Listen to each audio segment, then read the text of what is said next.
What's up, everybody? Welcome to the show. I hope everybody out there is having an awesome day. Prepare yourself, man. Prepare yourself for today's show because we now have multiple doctors that are coming out on the record saying Donald Trump is lying, his health is not okay. There are some serious red flags. So we're going to talk about that. I have a CNN clip for you that breaks it down. We also have Texas Republicans decided to elect a demon from hell to be their candidate for the U.S. Senate. Incredible stuff. The guy's name is Ken Paxton. Wait until you hear all the dirt we have on this guy. I've been saying he's the second most corrupt man in America, the most corrupt, of course, being Donald Trump. But wait until you hear this guy's track record, because honestly, he's given Trump a run for his money when it comes to corruption. So we'll dive into that. We also have Netanyahu has been hospitalized. It appears like they're lying about the specific reason as well. At the same time, all that's going on, the IDF has launched a new assault on Lebanon. We'll dive into that. We have a new report that Trump is allegedly furious with J.D. Vance behind the scenes, and they caught him leaking information to the press. And apparently, Trump is now, again, this is all alleged here, but Trump is trying to find ways to kick him off the ticket to not be VP. And J.D. Vance, meanwhile, is going around saying, I'm not even sure I'm going to run in 2028 anymore, probably because he's smart enough to realize that he blew whatever chance he had with this insane, corrupt terrorist regime that's waging multiple illegal wars of aggression right now. So we'll talk about that as well. And then you're not going to want to miss this. A couple weeks ago, Fox News decided to attack your boy. That's right. They came after yours truly. Now, I had spent some time looking for the clip. I couldn't find it, so I just gave up hope of playing it for you guys and responding. But shout out to all you guys out there, because you guys did some digging and you guys were able to find it. And so now I'm going to respond to the Fox News segment that attacks me. I'm definitely looking forward to that. So you guys know the deal, man. Everybody do me a big favor. Please subscribe to the channel and click that bell icon. That helps out big time and costs you nothing at all. You can also support the show on Patreon. Remember, this is real independent media. I've never talked to an advertiser. I've never done an ad read or anything like that. I never will do any of that stuff. And so you guys support the show $2 a month at a time, $5 a month at a time. All of that goes a very long way. And again, I'm very appreciative. You can also sign up for Crystal Kyle and Friends on Substack. We have an authoritarianism expert coming on this week to discuss Trump. You don't want to miss this stuff. Again, sign up on Substack. And of course, go sub to Corin's World. We're trying to get my boy to 100,000 subs so we can get that sexy ass plaque. And of course, you can help out tremendously if you do that. So, all right, let's go ahead and dive right in here. So, the president yet again is not okay. At the beginning of virtually every show for the past however long, we've had to do a segment on the utterly deranged and psychotic social media posts that the president is doing. Now, let's remember, the guy never sleeps at night. He's posting all throughout the night at a time when he should be sleeping. Then during the day, when he's in his meetings, he's falling asleep in front of the world. Progressively, day after day, his stuff gets more and more deranged. Clearly, he's dealing with severe cognitive decline. So first, let me show you this. Aaron Rupar says, I regret to inform you that our crazy president is promoting QAnon again this morning. So it says, game over deep state. This is from a QAnon social media account. And I remember when something like this used to be a big deal.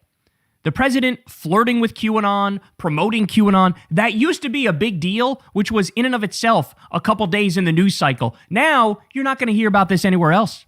This is like, yawn, this is nothing. He's raised the stakes on crazy so much that people don't bat an eyelash at stuff like this. All right, we also have this. Trump reposts a violent AI meme depicting himself with a shotgun hunting rhinos with the text, no rhinos, repost to make the point clear. So it shows him, remember, rhino to them is Republican in name only. And to Trump specifically, it means if you disagree with him even 1%, you're a rhino and he's going to come for you. He's going to take you out. And oh, would you look at that? He's holding a gun and he's shooting the rhinos. Now, by the way, to him, what does this mean? If you're Thomas Massie and you're in favor of releasing the Epstein files and you're in favor of taking down the child sex trafficking ring and you're against the illegal war against Iran and you want to stand up to the Israel lobby, that means he's a rhino to Donald Trump. And so he has to be taken down. All right, still not done. We have this one.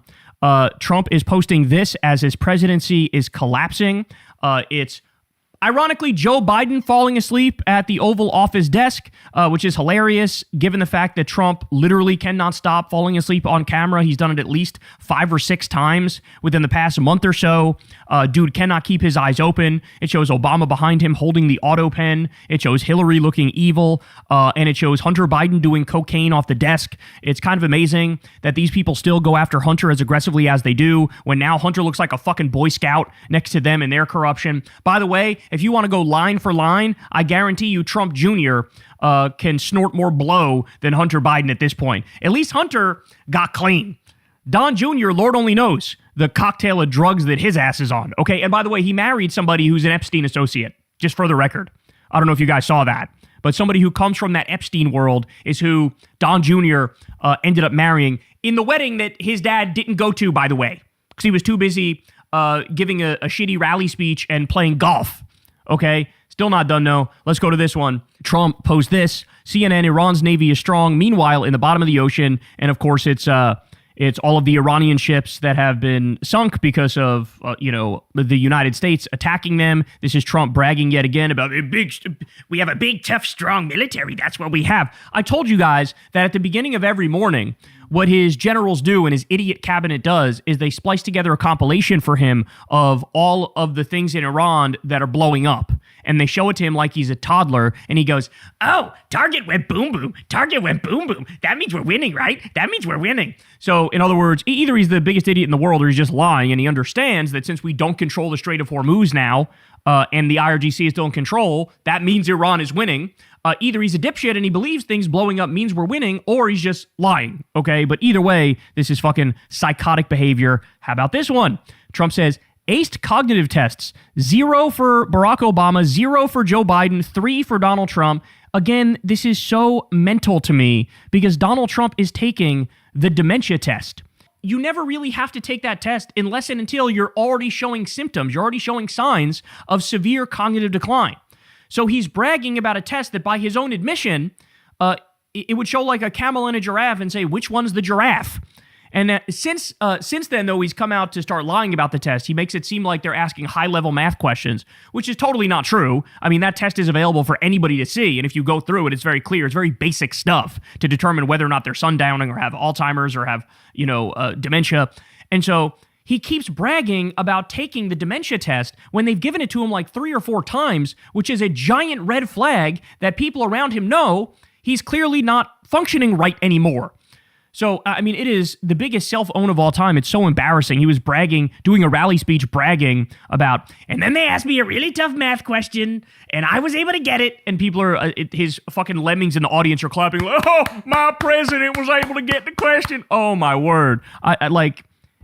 Never in a million years would I have thought we would have fallen this fast, right? It feels like the rapid decline of the empire is on steroids at the moment. Okay, more. Patriot Take says, voters, please do something about these high prices. Trump, he's posting shit like this. The only president who knows how to fix the White House, and it's him looking at a giant beam.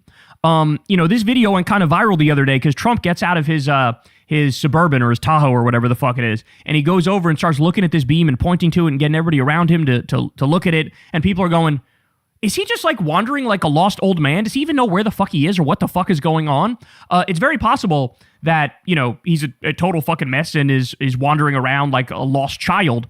It's also possible that since he's so obsessed with design shit, he's so obsessed with like HGTV type shit and throwing his name on buildings and currency and whatnot, that he's like, oh, this will be good for the ballroom. Look at this style. Let's use this on the ballroom. So he's thinking about shit like that. At the same time, he says, I don't care about Americans' financial situation. I don't think about it at all. And he's saying stuff like, we can't afford daycare. We can't afford childcare because we're doing war. We got to pay for the war. This is what he's focused on. As I told you a million times, the Trump Kennedy Center, slapping his name on that shit. The Epstein Memorial Ballroom, which he literally cannot stop thinking about. The Arc de Trump, the reflecting pool, which he's absolutely destroying and turning it into an Atlantic City Ramada Inn pool.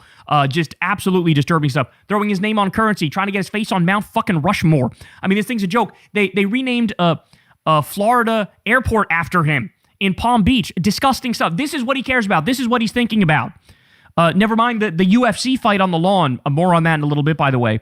Keith Edwards says here, There's no bad weather tomorrow. Trump saw the doctor and they told him to stay close to Walter Reed for monitoring. So initially we heard, oh, they're going to do this big meeting at Camp David, right? Then Trump comes out and says, based on possible bad weather conditions tomorrow, we will be having our cabinet meeting in the White House and we'll be postponing the cabinet trip to Camp David. Thank you for your attention to this matter, President Donald J. Trump. So clearly lying. Clearly lying. The weather's not that bad. You know, I live in the region. Definitely not that bad. So why would he tell such a brazen and obvious lie? Something that's so, you could check it immediately. And this is the theory people are running with, is that the doctors were like, hey, you got to stay close because we might need to rush you to Walter Reed. Okay. Now on that point, we go to CNN. CNN puts together this segment here where doctors, experts here break down exactly what they see in Trump's health. Because Trump, let's remember, he went to the doctor 3 times within the past year. Okay, there was one time he said, I got a routine MRI. Well, anybody who knows anything about medicine will tell you there's no such thing as a routine MRI. That's not a thing. And they go, what body part did they do, sir? He goes, definitely not the brain, which of course leads me to believe it is certainly the brain. Now, by the way, there's this drug for early Alzheimer's called Leqembi, which you get injected every 2 or 3 weeks. Trump disappears every 2 to 3 weeks. He's got the bruise on his hand. And one of the side effects of that is brain bleeds. And so the theory is he was getting the MRI to make sure the Leqembi wasn't leading to brain bleeds, and he's taking the Leqembi because he has Alzheimer's, okay? But let's listen to Sanjay Gupta and another medical professional here, and they'll break it down for us. Donald Trump is the oldest person ever elected president in the U.S. He's about to turn 80. What do we know about his health? Well, we know what they've told us. That's the nature of when it comes to health reports. Obviously, we can just go by what they tell us. As you mentioned, Pamela, he's had 3 visits over the last 13 months. One was a scheduled visit. We knew about it. That was in April of last year. And here are some of the things that we learned at that visit. By the way, let me just point out real quick. I weigh 200 pounds and I'm 6 feet tall. They say Trump is 224 pounds and they say he's like 6'2". Let me explain something to you. In no world is he 224. In no fucking world.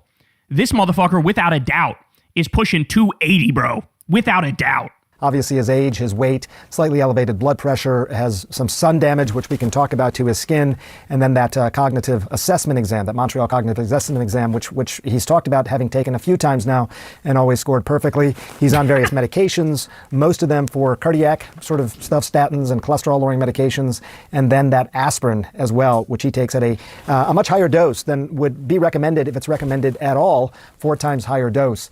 Family history-wise, his father had Alzheimer's disease, passed away of that at age 93. I think had symptoms 7 or 8 years before he passed away. But that's kind of what we know. And then again, a visit in July to assess, at that time we were told what was going on with his legs. And then again, a visit in October, which we weren't told about, and then got a report 2 months later about what those exams were. So it's a cloudy picture, but that's kind of what we know. And there's been so much made of the bruising we've seen on his hands. He says it's because of that aspirin he takes, and you said he takes more than what most physicians would recommend. Tell us more about that and what the concerns might be around that. So, first of all, when it comes to using aspirin at all, the question is, does someone have some reason to be doing that? Is there some history of heart disease or something else that would warrant that? And again, we haven't been told that, as you just saw in the clips earlier. He said he doesn't have heart disease, but he's had tests that have shown heart disease, but they maintain he doesn't have heart disease. There's this back and forth. So that's the one thing. Should he be taking it at all? Second of all, again, the dose. If people are taking it, 81 milligrams typically is the dose, and there's concerns about bleeding. Maybe that's causing some of the bruising in his hands, but also concerns about bleeding internally. He's taking a dose that's 4 times higher, 325 milligrams, which is an adult dose of aspirin. He says he wants really, blood that just doesn't clot, but there can be concerns with that in terms of bleeding, and I think that's the back and forth there. The president, Sanjay, was diagnosed with what's called chronic venous insufficiency back in July. Here you can see the president's badly swollen ankles. Look at this. Yeah. See the pictures there. How concerning is that diagnosis? Well, if it is what they say, chronic venous insufficiency, that in and of itself is not that concerning. Relatively common, 1 in 20 people, I think, on average. More common as you get older. Think of it like this. The blood is pumping blood through the body. If it's pumping well and the veins are returning the blood well back to the heart, you shouldn't have swelling. But sometimes those veins become insufficient, so the blood tends to pool in the lower legs and in the feet. You may see that after long plane rides, for example, in people. But the question is does this have something to do with his heart? And I think that's what sort of prompted that exam back in October, and maybe some assessment again today. White House has said, no, this is just veins that are insufficient in his lower limbs. All right, Dr. Sanjay Gupta, thank you very, very much. The president turns 80 years old next month, and questions about Trump's physical and mental fitness have followed him since before he entered office. You'll remember that letter from his then personal physician back just in 2015 that famously stated this: if elected, Mr. Trump can state unequivocally will be the healthiest individual ever elected to the presidency. Everybody in his orbit is insanely corrupt. Everybody in his orbit is a joke of a person. They've all sold their soul to be there. Okay, so when you see stuff like this, you go, how is this real life? How is these people are like cartoon villains? The healthiest individual to ever be elected to the presidency, when at the time the motherfucker was in his 70s and we've had 50 some odd year olds elected, 40 some odd year olds elected. Are you fucking kidding me? What a sick joke. Now, by the way, the aspirin dosage he was taking, this is another thing that's really interesting. That's only recommended after you have an event like a stroke. One of the theories, remember when he disappeared for a week not that long ago? One of the theories was he was dealing with mini strokes, and they had to keep him out of the eyes of the public for a little bit, right? And you can see when he gets really tired and he's falling asleep, sometimes one side of his mouth goes really fucking low. Again, a sign of a stroke or a mini stroke. So is the reason that he's taking that high dose of aspirin tied to the fact that it actually was prescribed because he did have a serious medical event, and that's why they're giving him that much? Again, these are things that they're not answering. There's another interesting fact about the chronic venous insufficiency that we're going to get to here in a little bit, which is super important, and you got to keep it in mind. Here we go. It was later learned that Trump dictated that line himself. But in recent months, now fast forward to today, the White House and the president have been fielding new questions about some of the visible injuries, like bruising seen on the president's hands, swelling at the president's ankles.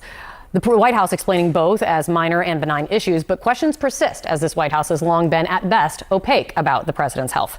With us right now, CNN medical analyst, Dr. Jonathan Reiner. It's good to see you. And worth stating, of course, Dr. Reiner, as you well know, as you've worked with and around White Houses in the past, that presidents are not legally obligated to release anything about their health. Whatever is disclosed is done by choice. But still, what should happen, would you say, with this annual physical for the president? How should the exam be different for a president who is turning 80 in June? Yeah, well, Kate, this is really a tradition. The tradition for the annual physical exam really was started by Richard Nixon in the aftermath of Eisenhower's large heart attack. But the president and his team are not legally required to release information to Congress or the public, and I think that really should change. There are so many roles in our society that require annual assessments of physical capacity. Pilots, Secret Service agents, school bus drivers, and for the chief executive of this country and the commander-in-chief of our armed forces, we should have a clear understanding that the president is fit for duty. I do want to see this, during this examination, a credible explanation for his visible health concerns. His bruising, which initially was described as due to vigorous handshaking, which is not credible. His severe edema in his ankles, which was described as chronic venous insufficiency, when just 3 months before, 1 year ago, his examination disclosed that he had no edema, which would then make it acute venous insufficiency, which is an entirely different thing. So do you understand what he's saying there? Do you understand what he's saying there? This is super important. What he's saying is there was no indication prior to when we saw his giant cankles that he had chronic venous insufficiency, right? If you actually have the more benign version, the chronic venous insufficiency, it's a long-term thing, and there would be signs of it, and it would be in your medical records. If it's acute venous insufficiency, that indicates it's something like congestive heart failure that's happening, right? So the indication is, because there was nothing on the record before we saw his fat-ass ankles, this actually is congestive heart failure. So they're lying, and they try to make it seem like the more benign thing, when the evidence indicates it's the opposite. It's a sign of some deeper problem that his heart is not pumping the blood through his body efficiently. Amazing. By the way, they need to stress that point more. You shouldn't have to listen to me stress it, right? Like, we have a president, and I told you this before, but we have a president who's clearly sundowning. He clearly has Alzheimer's, dealing with the dementia, but also is dealing with physical problems like potentially mini strokes and congestive heart failure. In every way, shape, and form, he's physically rotting away and he's mentally rotting away. And everybody's pretending like this is normal. This is not remotely normal, because this guy's taking us to multiple illegal wars of aggression. This guy's making decisions that are going to collapse the global economy. This is leading to material damages for billions of people all across the world. And we're all just sitting and watching it unfold. This is not acceptable. He's got to be removed. And finally, the president has severe daytime somnolence. He falls asleep very often. He's fallen asleep in the Oval Office on multiple occasions with people talking to him in the cabinet room, and was concerned yesterday that he might have fallen asleep at Arlington National Cemetery during Memorial Day observances. And chronic insomnia is a severe illness. It can result in an increase in risk of dementia, decrease in cognitive effects in older people. It's equivalent to about increasing your age by about 3.5 years. It increases your cardiac risk of having a heart attack or developing congestive heart failure. The symptoms fit, baby. You hear this. He's explaining it perfectly. He's saying that chronic insomnia where he's up all night, but then he falls asleep during the day during meetings and shit. This is something that could lead to congestive heart failure. It can lead to dementia. It's showing signs of all of that. It can produce a decline in your sort of mental functions, like it can increase depression, anxiety. So it's a real problem, and the president appears to struggle to stay awake during the day. Incredible, bro. This is incredible. It's wild to me that, again, more people aren't talking about this. It's absolutely astonishing to me. I'd like to hear what the White House has done to evaluate why the president has this increased daytime somnolence and what they're doing to improve that. By the way, Trump has bragged for years and years and years that he never sleeps. He's one of those guys that's like, 3 hours a night, 4 hours a night, or whatever. Bro, I'm 38 years old. If I sleep 3 or 4 hours a night, I am dead ski. It's a wrap. I am useless the next day. My brain doesn't work. My body doesn't work. I'm pissed off all the time, right? He's damn near 80 years old. He's about to be 80 years old, and he's fat. And he's got one of the hardest schedules as president of anybody. And he's not sleeping on top of that? Oh, my word. Oh, what have we done? Then look at this. Ready? So Trump's rapid response team, they were furious after CNN ran these segments, which were correctly talking about Trump's health, and they started crashing out. So look at this. They post, wow, Kate Baldwin just fell asleep again as fake news CNN was baselessly speculating about President Trump's health. It really makes you wonder what these clowns are hiding about their own health. And they literally just took a screenshot of her blinking, right? Dana Bash, CNN, falls asleep ahead of her 55th birthday next month. What is going on? Again, just her looking down. Dr. Jeremy Faust, sundowning, and it shows him blinking as well. Brianna Killar says nap went perfectly after falling asleep live on air. Rumor is she also failed her cognitive exam, unlike President Trump, who was perfect. Eyes shut. Who the fuck runs these accounts, bro? And as many people are pointing out, thou dost protest too much, don't you think? Because, whoever runs this account understands. The president is 80 years old, fat as fuck, never sleeps, hands are bruised, rash on his neck, fat ankles. There's obvious signs there of serious issues. You're just going to swat it all away and, fucking try to be cheeky about it? What a sick, sick joke this is. All right, more on cognitive health. Look at this. Aaron Rupar says, Trump posted the exact same crazy thing on Truth Social 8 days apart. The cognitive isn't cognitiving. Okay. Look at this. If Iran surrenders, admits their navy is gone and resting at the bottom of the sea, and the Air Force is no longer with us, and if their entire military walks out of Tehran, blah, blah, blah, blah, blah, he goes on, right? Exact same post here. 8 days apart. What the fuck is going on? Very, very bizarre. Okay. In the midst of all of that, right? The guy's health is failing. He's falling apart in front of us. The country sees it. The country knows it. Look at this. Trump's Board of Peace has received $0 in its World Bank fund 4 months after the launch. So remember, Trump created this Board of Peace thing, which is supposed to be above the United Nations, which is supposed to bring peace to the world and whatnot. And he had these authoritarian nations join. He invited non-authoritarian nations, but they didn't want to join because they know it's a scam. And they raised a bunch of money for it, right? None of that money is in the fund for the Board of Peace. In other words, it was rerouted to their fucking bank accounts, because of course it was. In the same way that they stole the Venezuelan oil, and the money from that went in a private bank account that only Trump controls in Qatar. I told you it was a grift. I told you it was a scam.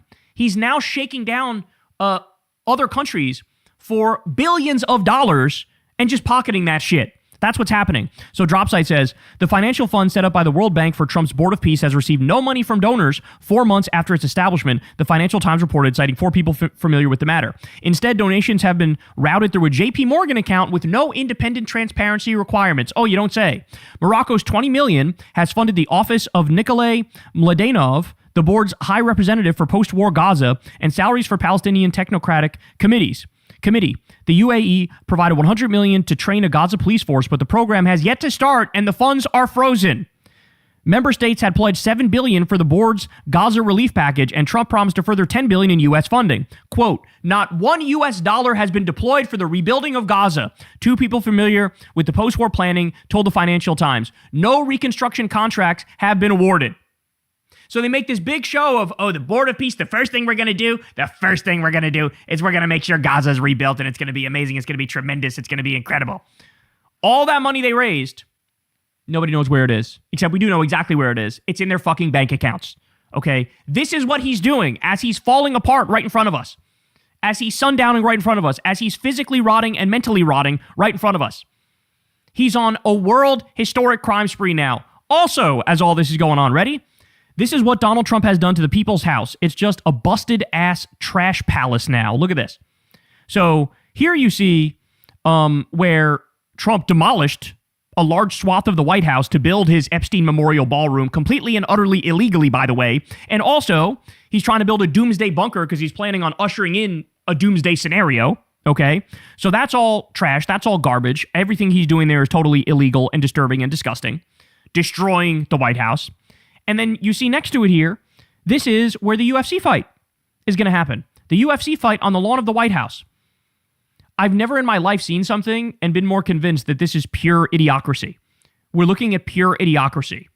This is straight up like President Camacho, Brawndo. It's what plants crave. It's got electrolytes. Like, that's what this is. The decline is so rapid and so severe.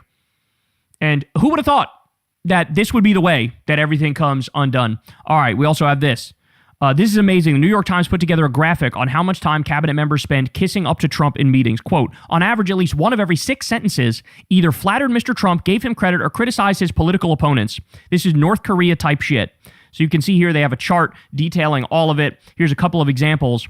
Quote, you have saved the country, Scott Bessent said to Trump. Quote, you have changed America and created the golden age, Howard Lutnick said to Trump. Quote, he's the only leader in the world that can, said Marco Rubio. An absolute sick, disgusting joke is what we're talking about here. There you have it, y'all. Physically falling apart, mentally falling apart. Doctors are realizing it. The public is realizing it. In the midst of all that, doing a world historic crime spree and ushering in idiocracy. It's all happening right in front of us. Hey, y'all, do me a favor and like and subscribe. It helps out big time in the algorithm. Click the bell as well for notifications when videos drop. And watch that video on screen right now. You know you want to. So the Republican Party is such a death cult that they decided to elect a demon from hell to represent them, running for the U.S. Senate in Texas. This is absolutely positively astonishing. So let me walk you through it. So Trump comes in and he endorses this guy, Ken Paxton, over John Cornyn. John Cornyn is the longtime Republican senator, representing Texas. Ken Paxton is the former Texas Attorney General. He is by far and away one of the most corrupt figures in the country. The only person who gives him a run for his money is Donald Trump as being more corrupt. But that's only because Trump has the ability to be more corrupt because he has more power and he has more control. Okay. But Ken Paxton is a loathsome human being. So Trump comes in and endorses Paxton because MAGA is ideologically pro-corruption, pro-bribery, pro-crime spree. Okay. And Paxton would be a total fucking rubber stamp. You know, Cornyn probably disagreed with Trump 2% of the time, and Paxton would never fucking disagree with Trump, ever. He would sniff his farts and tell him it smells like cologne. All right.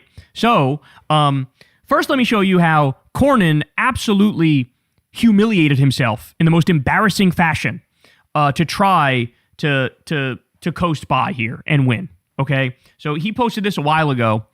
Recommended, and it's him sitting there pretending to read Trump's Art of the Deal book. Could you imagine selling your soul this aggressively and still losing and still, getting destroyed by Trump? I mean, you're basically doing everything except jacking him off in public here. And he still was like, I'm going to go with the other guy. So, way to go, John Cornyn. All I'll say is, if you want to redeem yourself a little bit, what you have to do is spend the rest of the time that you have in the Senate voting against every single thing on the MAGA agenda. Now, I don't know if he's likely to do that because he's a little bitch. And so, he already indicated, like, I'm going to support the Republican ticket. Okay. I mean, you could have said nothing. You could have sat it out. You could have just went away. But no, he's openly supporting the people who screwed him over. And it's because he's ideologically also a colossal piece of shit, but sold his soul and got nothing to show for it. By the way, the final result was like, Paxton had over 60% of the vote. Okay, more. Across the board, Republicans are mass deleting their prior posts about Paxton, be it his scandals or his affairs. So you have to understand something, and we'll get more on this in a second, but Paxton had his own party coming after him because he's so corrupt and because he's such a philanderer, and this stuff got out there so aggressively that, they really doubled down and backed Cornyn and thought of this guy as an albatross around their necks, as too scandal-plagued to be serious. So look at this. All deleted stuff here on Paxton. Deleted stuff on Paxton. Okay. More, though, the NRSC. So the Senate Republicans, they're also actively scrubbing their website on Paxton releases. Here we go. Ken Paxton caught using taxpayer dollars to buy hotel rooms for donors. Ken Paxton's lies and incompetence keep piling up. This is the Republicans who said this. Video, Ken Paxton is standing in conservatives' way. NRSC statement on Angela Paxton's decision to divorce Ken Paxton. So they were no fan of his. They were no fan of his at all. All right, more. The Republican Party has deleted their ad attacking Ken Paxton's record on crime. Here we go. Let's watch that. This is the sound of Texas. And this is how it sounds under Ken Paxton.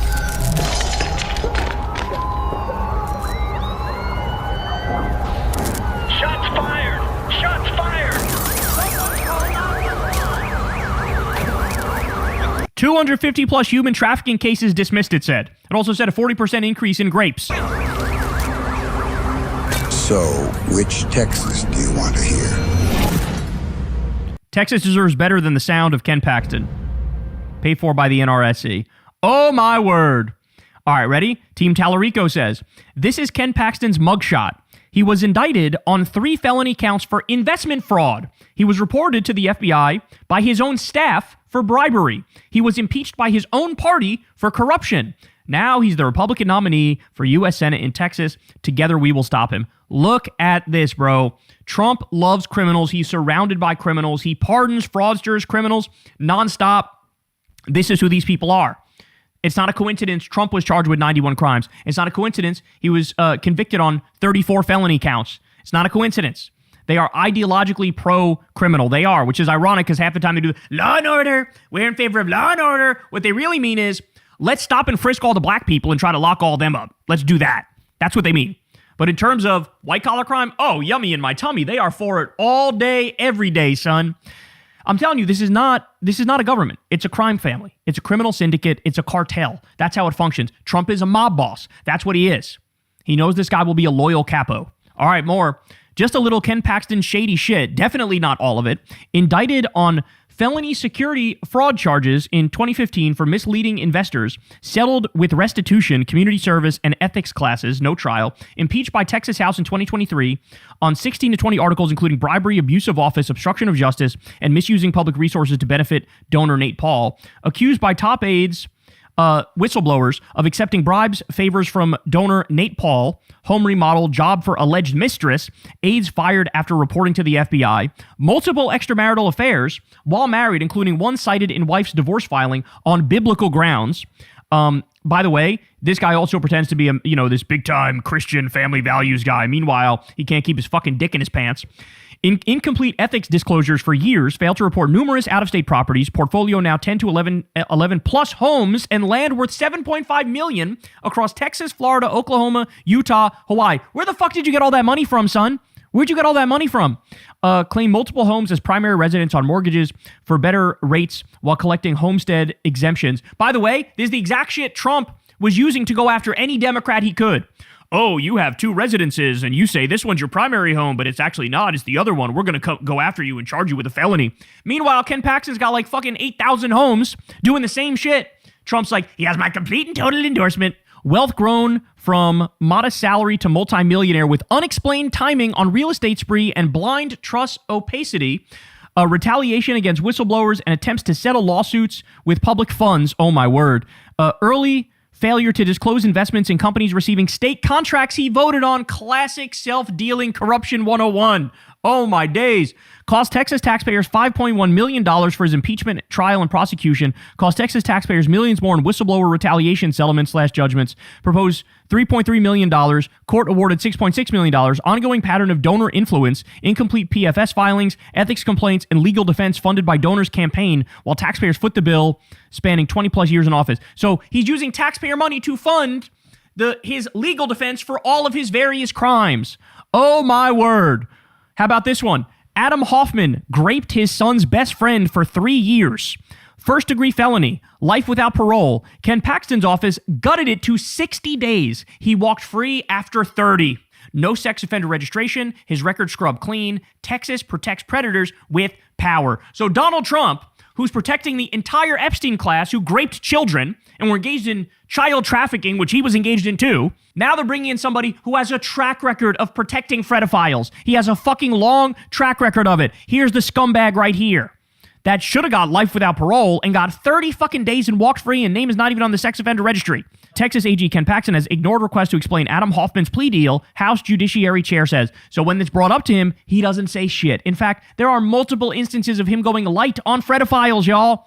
Multiple instances. This is the same political party that 2 years ago, anytime they saw a trans person, they would immediately accuse them of being a pedophile, immediately accuse them of being a groomer, immediately accuse them of being a sex criminal. Meanwhile, apparently pedocon theory is a theory like gravity is a theory, because every time I look, there's a new story with a new MAGA Republican protecting pedophiles. And here we are, right in front of our eyes, and he's fucking representing the state of Texas and wants to be in the U.S. Senate. What a sick joke. How about this? Rogue DNC says Ken Paxton's office defended a Texas law that blocks state funds and contracts from going to companies that boycott Israel. The court challenges were brought by people, contractors, and civil rights groups arguing the law violated free speech rights. Paxton's office celebrated a Fifth Circuit victory on April 18, 2023. Who does Paxton work for? Texans or Israel?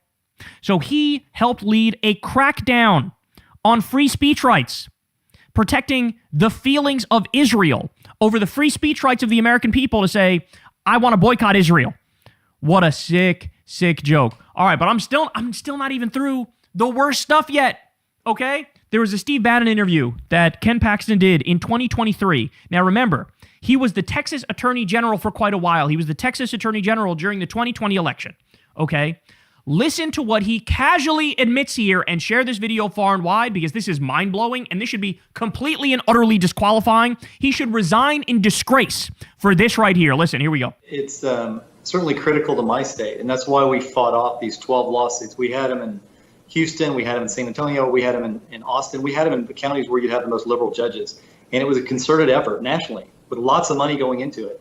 And just knowing that we had 12 lawsuits that we had to win. And if we lost one of them, like if we lost Harris County, Trump won by 620,000 votes in Texas. Harris County mail-in ballots that they wanted to send out were 2.5 million. Those were all illegal, and we were able to stop every one of them. Had we not done that, we would have been in the very same situation. We would have been on election night. I was watching election night, and I knew when I saw what was happening in these other states that would have been Texas. We would have been in the same boat. We would have been one of those battleground states that they were counting votes in Harris County for 3 days, and Donald Trump would have lost the election. Do you understand what he just admitted to there? What he was saying is, as Texas Attorney General, I went to court, and I got thrown out 2.5 million mail-in votes. And that's the reason why Donald Trump won. If it wasn't for me, Joe Biden would have won the state of Texas. And this is what happens when you're a corrupt conservative Texas Attorney General and you wind up in front of very conservative courts. They end up agreeing, yeah, sure, throw out the 2.5 million legal votes. It's so ironic because all the time, what does Trump do? He whines and cries and bitches and moans and says, they stole it. They stole the 2020. How dare they steal it? They stole it. They stole it. Meanwhile, it's all psychological projection. Here is one of Trump's top henchmen admitting he stole Texas for Trump. And Biden would have won it if he didn't intervene and throw out 2.5 million mail-in votes. Oh, my word. How can we have a country with people like this in it? I'm serious. How can we have a functioning country with people like this in it? It's not possible. These are criminals. These are criminals, and they're not committed in any way, shape, or form to democracy and freedom and liberty and constitutional rights and equality. They're sick and they're disgusting. Okay, ready? RNC chair Joe Gruters. He says, quote, Talafrico is a creep. He's a vegan. He thinks God is non-binary. He wants to mutilate children. Really, this is what we're doing? We're going with the lowest IQ attacks I've ever heard in my life on Tallarico and hoping you're going to coast across the finish line. As gas is nearly $5 a gallon, multiple illegal wars are starting, the economy's collapsing, AI is taking everybody's job, Trump is protecting pedophiles. This is what we're doing? You think that's going to work? I called him Talafrico. I hope I win based off that. By the way, if he was a vegan, who gives a shit? But by the way, he's not even a vegan. That's completely and utterly made up. Okay, in a new Truth Social post, Trump calls James Tallarico Alfred E. Newman, who, by the way, he also called Mayor Pete that. He's so washed, he's recycling nicknames. Quote, he is weak on crime, believes there are 6 genders. By the way, weak on crime, I just played you an ad where Republicans in the Senate called Ken Paxton weak on crime, okay? And also, Trump's in the midst of a crime spree. Who the fuck are you to say anybody else is weak on crime? You're the biggest criminal the world's ever seen. He's weak on crime, believes there are 6 genders. I love how they think this is some sort of big own. Is insulting to Jesus Christ. Excuse you? More on that in a minute. And is a vegan who dislikes meat. Not exactly a good way to be if you're wanting to win an election in Texas. To say MAGA Republicans play to the lowest common denominator is the understatement of the century. They think everybody's IQ in this country is like 72, right? Like, that's what this is. Who is this convincing for? And I know who it's convincing for. The cult. The cult, who are in the midst of culting, who don't actually give a shit. They'll be getting evicted out of their own house, still pretending like Trump will come and save the day. All right, but now, look at this. Ready? In heavily Hispanic Starr County, which Trump flipped, the Dems got 6,600 votes in the primary. Ken Paxton won that county tonight with 60 votes. Adding Cornyn's 30, and there were 90 GOP voters. So in other words, turnout among Republicans has completely and utterly collapsed. Okay? And there's some reason to believe that the 35 to 40% of Republican primary voters who supported Cornyn over Paxton, there was some exit poll stuff where they seem to indicate they're saying they think Trump destroyed the Republican Party and we hate Paxton and we're not going to vote for him. More on that in a minute, okay? In fact, here it is. Look at this. A new poll came out. 24% of Cornyn voters will vote for Tallarico if Paxton wins the primary. 24%. Now, if you flip it and reverse it, it was only 10% of Paxton voters that would vote for Tallarico if Cornyn won the primary. So, in other words, this is a classic example of Trump is such a powerful force within the cult that his handpicked candidates always win the primaries, right? But he's lost 13 elections when he picks the candidate that's too extreme. They get to the general and they get blown the fuck out ski, bro. It's happened already multiple times. Now here we are. It's incredible what they're doing. They're shooting themselves in the dick. But, and I fear this genuinely, we could see a scenario where Tallarico is leading pretty convincingly on election day, and Greg Abbott will instantly send in the National Guard to try to seize the ballots and pretend it's fraudulent and say that the election is being stolen, as he ironically steals it. I am terrified of that. I'm terrified of Trump, and I'm terrified of Greg Abbott doing that because it's one of those things where I feel like they're not going to accept the fact that they're going to get blown the fuck out. You know, it is a very dangerous moment in this country. By the way, they've all attacked the way that Tallarico looks. Look at this. How do you do, fellow Texans? That James Tallarico sure does look weird, don't you think? This is what Ken Paxton looks like. This is what Ken Paxton looks like. He's got one eye that looks at you. The other one is trying to look up your asshole. He looks like a pirate. he looks like a gelatinous pirate. Do you really want to talk about looks? We don't have to talk about looks here.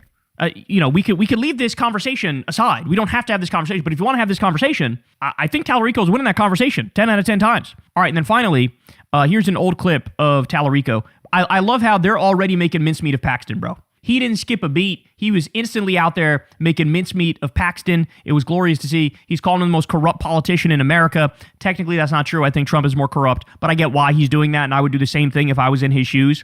But they're going to town, bro. They are not holding back. And I think this is a moment where Tallarico's going, yummy in my tummy, come to Papa. I'm going to fucking own you. Because listen to the shit he spits on the campaign trail. The President of the United States just said that I insulted Jesus. You want to know what insults Jesus? Kicking the sick off their health care while cutting taxes for billionaires. You know what insults Jesus? Deporting the stranger and separating babies from their mothers. You know what insults Jesus? Bombing innocent school children in Iran and sending our brave men and women off to die in another forever war. You know what insults Jesus? Covering up the Epstein files and then refusing to prosecute a single person in them. I am not a perfect Christian. I don't claim to be. There's only been one perfect Christian, and he was crucified on a cross 2,000 years ago. Jesus told us. He told us to love our neighbors as ourselves. He told us on earth as it is in heaven. Can we imagine war in heaven? Can we imagine bigotry in heaven? Can we imagine poverty in heaven? Then why do we tolerate these things on earth? Damn, son. Every word of that was bars. But beyond that, the fact that it's in a black church makes it even better. It's always, when you have the black church being like, you say some shit and they're like, that's right. Oh, it's the best. Bro, I'm telling you, I'm genuinely more concerned about the reaction once Tallarico is up than I am about whether or not we're going to win this race. And right now, the betting markets have it like Tallarico with like a 47% chance to win in Texas. So, it's wild, but it's happening, y'all. It's happening. And Republicans have nobody to blame but themselves because they elected a demon from hell. They genuinely did. The most corrupt, criminal, disgusting, grotesque motherfucker who believes in absolutely nothing. And at this point, I'm going to just go ahead and say it.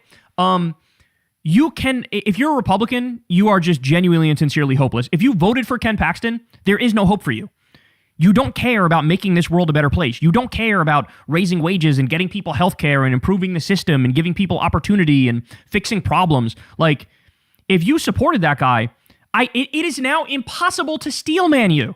Back in the day, I used to be able to try to come up with an argument to steelman why a Republican would do what they're doing. Now there's no way to do that. It's not possible. They have regressed to the lowest common denominator. These are like dead-ass Jim Crow-style Republicans. They've gone full fucking Confederacy, full fucking neo-Nazi, full low-IQ dipshit, full warmonger, fascist, terrorist, imperialist death cult. And there's no way to spin that, bro. It is what it is. So get your act together. I have no sympathy for you at this point. If you're a Republican and you're voting Republican, what on earth was appealing about Ken fucking Paxton? There's less than nothing. Was it the freeing the pedophiles thing that you liked? Is that what it was? Was it the bribery that you liked? Was it the getting impeached by his own party that you liked? Was it the believing in nothing and standing for nothing and getting caught owning multiple houses on a salary that he shouldn't be able to afford that much?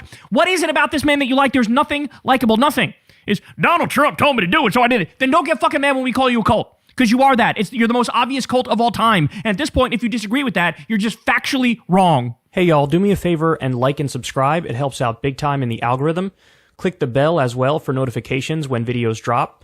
And watch that video on screen right now. You know you want to. So we've been talking quite a bit about how Trump had another hospital visit. It's his third visit in a year. They're clearly lying. They're clearly covering up what's actually going on. Everybody knows that. Everybody who's paying attention is aware of that.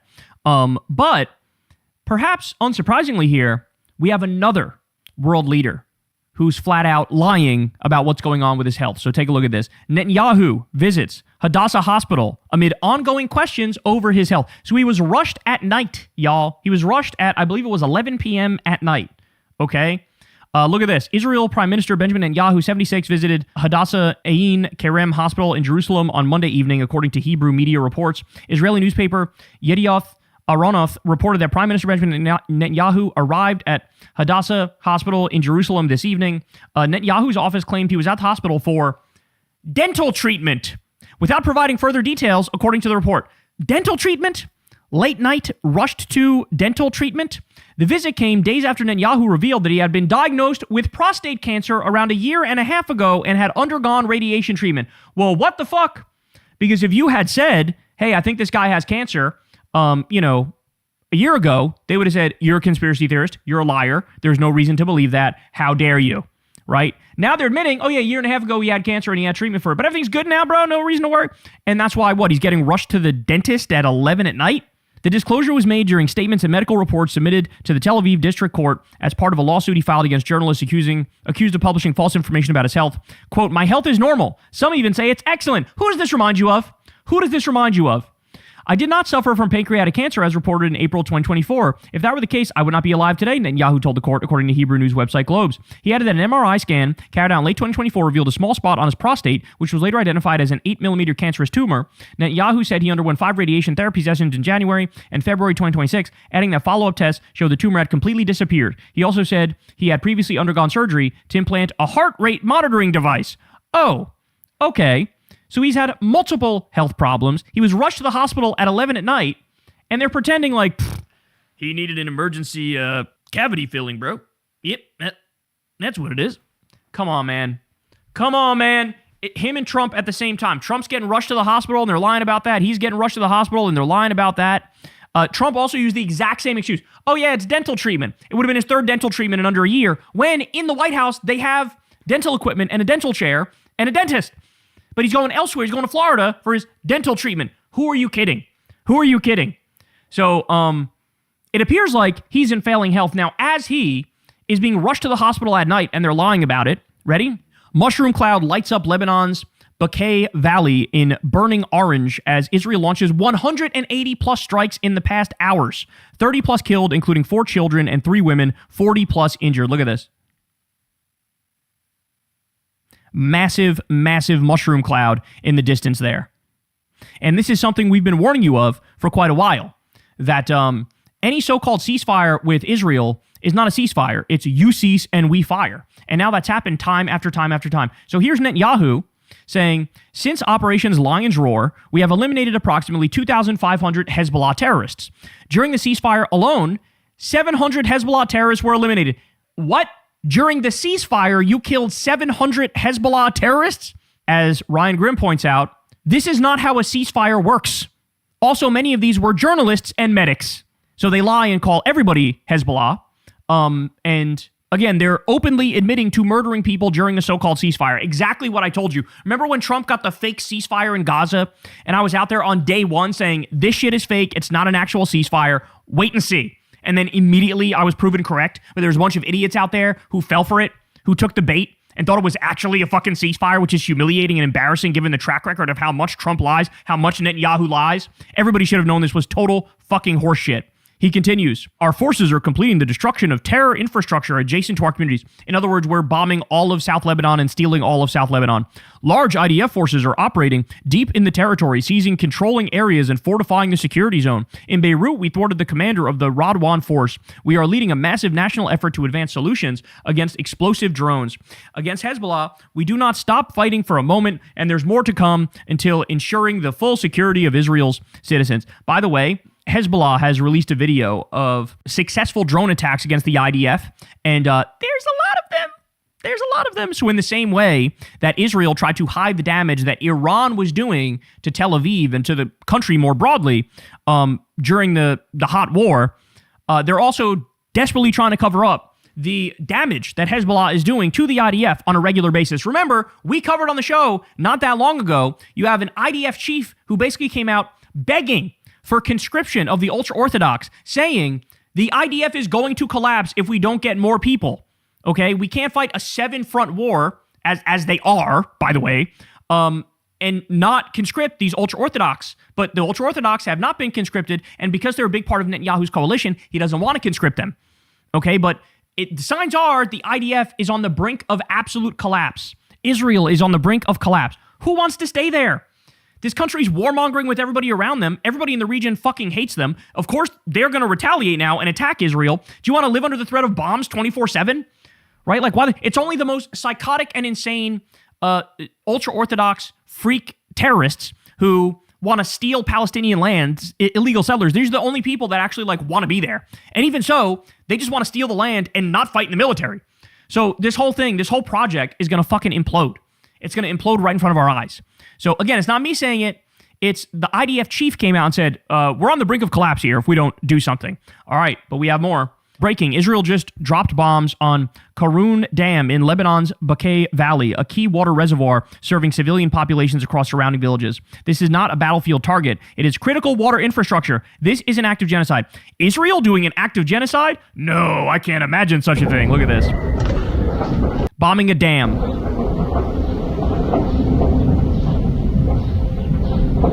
Has John Fetterman issued a statement on this, condemning this? Has Trump issued a statement on this, condemning this?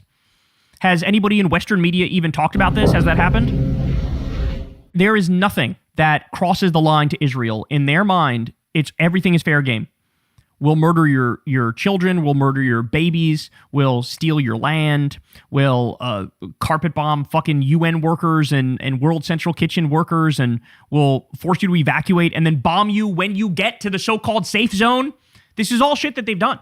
They've shot people waving fucking white flags. This is who they are. But it gets worse. Ready? So Ben Gvir, known terrorist, okay, and he's in the top levels of the Israeli government. He comes out and says, Israel will not, quote, allow Trump to make a deal with Iran. He will not allow Trump to make a deal with Iran. Excuse you? Who's the superpower here? How exactly does this work? You won't allow? You won't allow. That's wild, bro. That's wild. Now, by the way, right on motherfucking cue, I'll be damned. Because the other day, I don't know if you guys caught this, but U.S.-Israeli strikes target Iran vessels in Hormuz Strait. So the other day, loud explosions in the Strait of Hormuz, Iranian vessels targeted. It was a quick attack by the U.S. and Israel. And this came like quite literally immediately after you had top Israeli officials saying, we're not going to let you make a deal.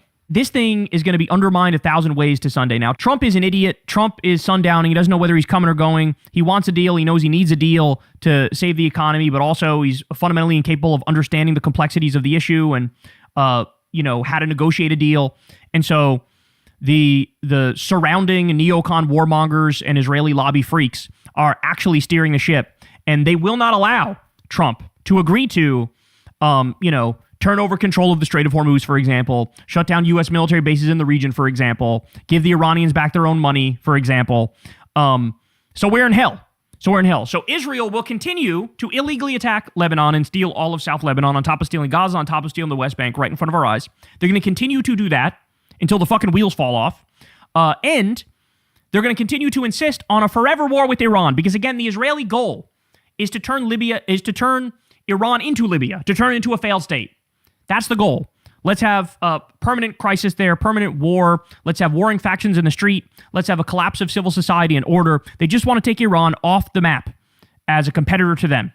And they want to be the regional hegemon. That's what they want to do. And the U.S. doesn't want that. The U.S. wants something different. They want Iran to be like Venezuela. Trump wants Iran to be stable and orderly with a functioning government, but the government be a U.S. puppet and let Trump and the U.S. steal all the natural resources. But the interests are not the same. U.S. interests and Israeli interests are not the same. And clearly now, the Israeli interests are dominating the region, and they're the ones making the decision. So you will not allow Trump to make a deal? Well, I'll be damned. Turns out they didn't allow him to make a deal. Not that he wanted one all that much, because he's a fucking idiot and he changes his mind 17 times in a given day. But clearly, the ones who are more ideological and more committed are the ones who are the biggest fucking warmongers. So I reiterate, we live in hell. Hey y'all, do me a favor and like and subscribe. It helps out big time in the algorithm. Click the bell as well for notifications when videos drop, and watch that video on screen right now. You know you want to. For my whole life, we've heard from establishment / corporate / centrist Democrats that, look, at the end of the day, you have to vote blue no matter who. Even if you don't like the candidate, even if, they disagree with you on 1 or 2 issues, even if they're like big issues, honestly, even if they disagree with you on like 8 or 9 issues, you really have no choice. You kind of got to suck it up and vote for the Democrat no matter what, because the Republicans are so bad that you really have no choice here. And look, that's a line of reasoning that I was very, very skeptical of, namely because it just felt like there are way too many Democrats who don't actually fight for democratic policies or what are supposed to be democratic policies. In other words, if you're not for universal health care and a living wage and free college and ending the wars and taxing the rich and getting money out of politics and ending the corruption, it just feels to me like you're not really a Democrat. So like, don't blame me for not wanting to support you because you're the one that fucked up. You understand what I'm saying? So like, in the past, everybody knows this, I've gone back and forth between voting for Democrats and voting for third parties or sitting out an election. But I must say that watching this MAGA crime spree, truly has sort of opened my eyes to the wisdom of vote blue no matter who. Because I feel like my hesitancy to do that really stemmed from a lack of imagination as to how truly evil and horrific the Republican Party is. Like, once you truly digest that the Republican Party is a fascist, terrorist, imperialist death cult, and they are, you would do, like, literally anything to stop them. Like, anything and everything, from the softest tactics to the hardest tactics. You can and should do all of that, okay? So, as I've gotten older, I understand more where that mindset of, like, vote blue no matter who comes from, right? I used to think it was a sort of stupid, blind party loyalty. Now I see it's like, oh no, I get it. It's because these motherfuckers are so evil and so insane that to do anything that even in an ancillary way helps them is atrocious, okay? Now, here's the thing though. All of those people who said, vote blue no matter who, and screamed that from the rooftops for my whole life, the second that left-wing Democrats started actually winning primaries, they immediately abandoned that shit. Immediately. How many prominent elected Democrats in position of power and authority saw Zoran win in New York City, the primary, and then say nothing? Sit it out, right? Not vote blue no matter who. Back the Democrat no matter what.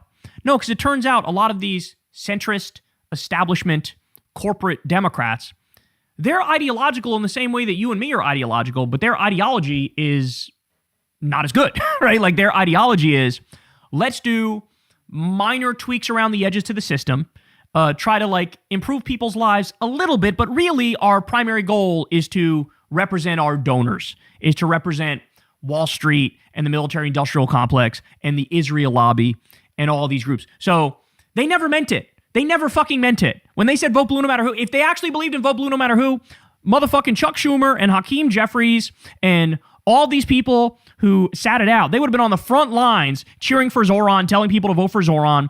Cory Booker famously said, "Oh, I don't get involved in these other races and other places, man. Why would I do that? I'm focusing on my own thing here." Then, cut to, there was a different race going on, and he endorsed the corporate Democrat over Chris Rabb, who was the good lefty Democrat. Right? So that's probably the frustrating thing, is that, I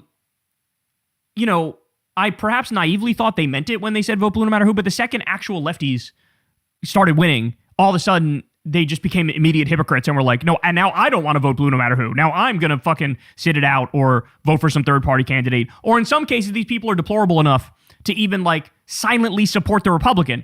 And on that point, there's this corporate Democrat by the name of Jake Auchincloss, or as I should call them by their actual label, Diet-MAGA Democrats. That's what they are. These, like, Zionist, Israel lobby taking, asshole Democrats here. These Diet-MAGA Democrats.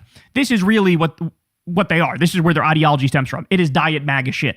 Well, he goes out there on CNN and listen to what he has the nerve to say here when asked about Graham Plattner. Here we go. Find that tattoo and his commentary about it to be personally disqualifying. I hope Maine voters agree with me.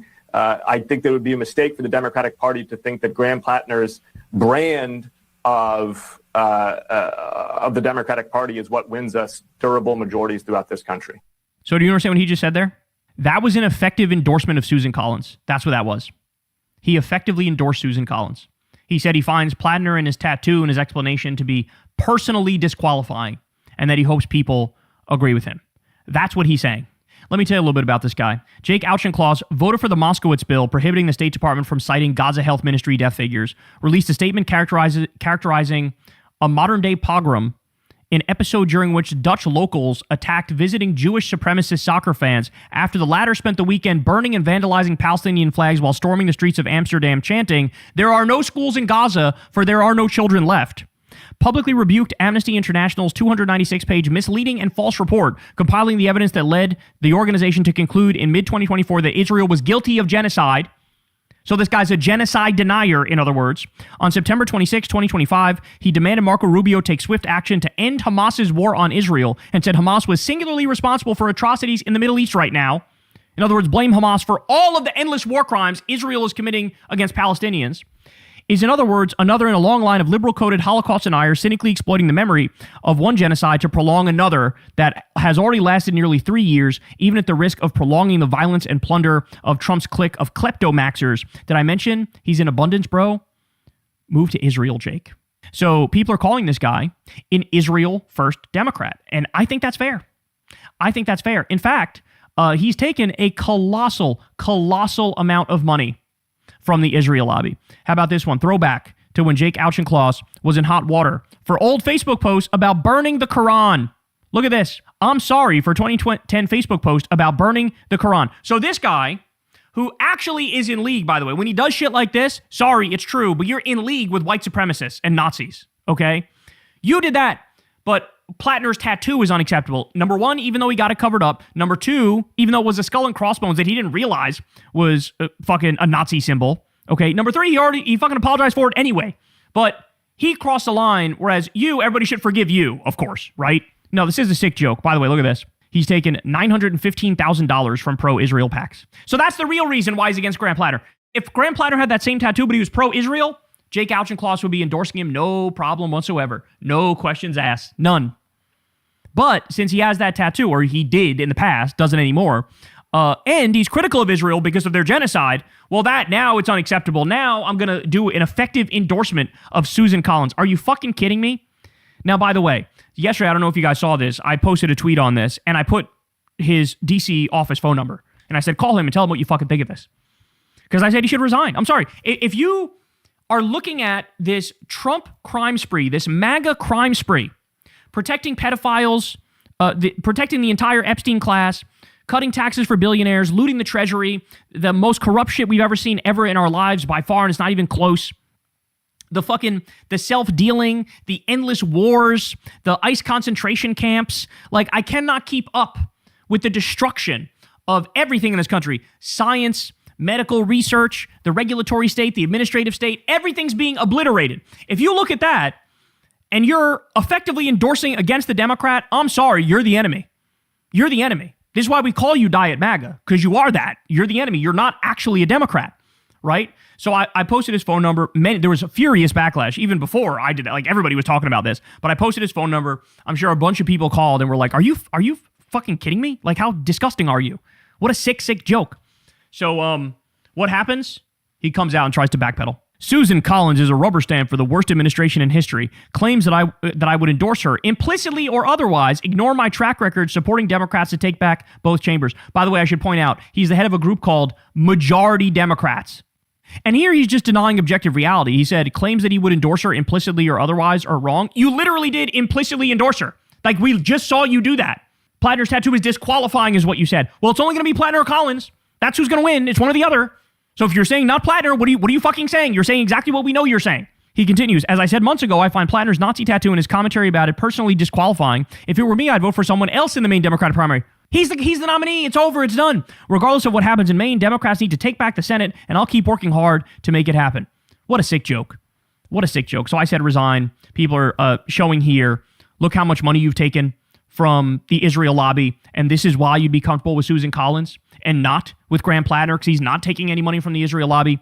Ron Filipkowski says, you said his tattoo is personally disqualifying, and I hope Maine voters agree with me. 1, there are 2 choices in the race. 2, the race could decide the Senate. 3, your statement will be in lots of GOP ads. It already is, by the way. It already fucking is. 4, nobody in Maine wants anyone in Massachusetts to tell us what we should do.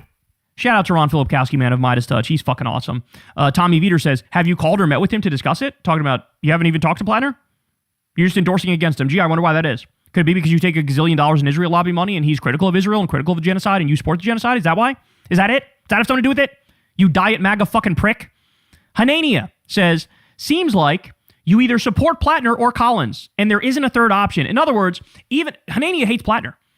Even a guy who hates Plattner is going, don't fucking lie to us. We know what you're saying. We know that you're clearly subtly endorsing Collins and snubbing Graham Plattner. Rachel Bidikofer, by the way, she's a more centrist Democrat. She's not on the same page I am, but she says, we need to take back the Senate, but don't vote for the Democrat because I want to pretend a tattoo and not positions make him a Nazi while we are facing actual Nazi policies. And ladies and gentlemen, that's the debate ending point. That's the fucking mic drop point right there. We are watching the closest thing to American Nazism we've ever fucking seen in our lives.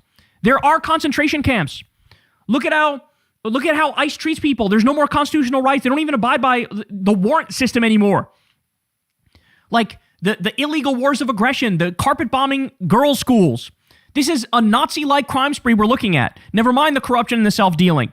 And this fucking asshole is going to say a fucking tattoo, which was covered up, which isn't even what he thought it was, is the problem and is disqualifying? Are you fucking kidding me?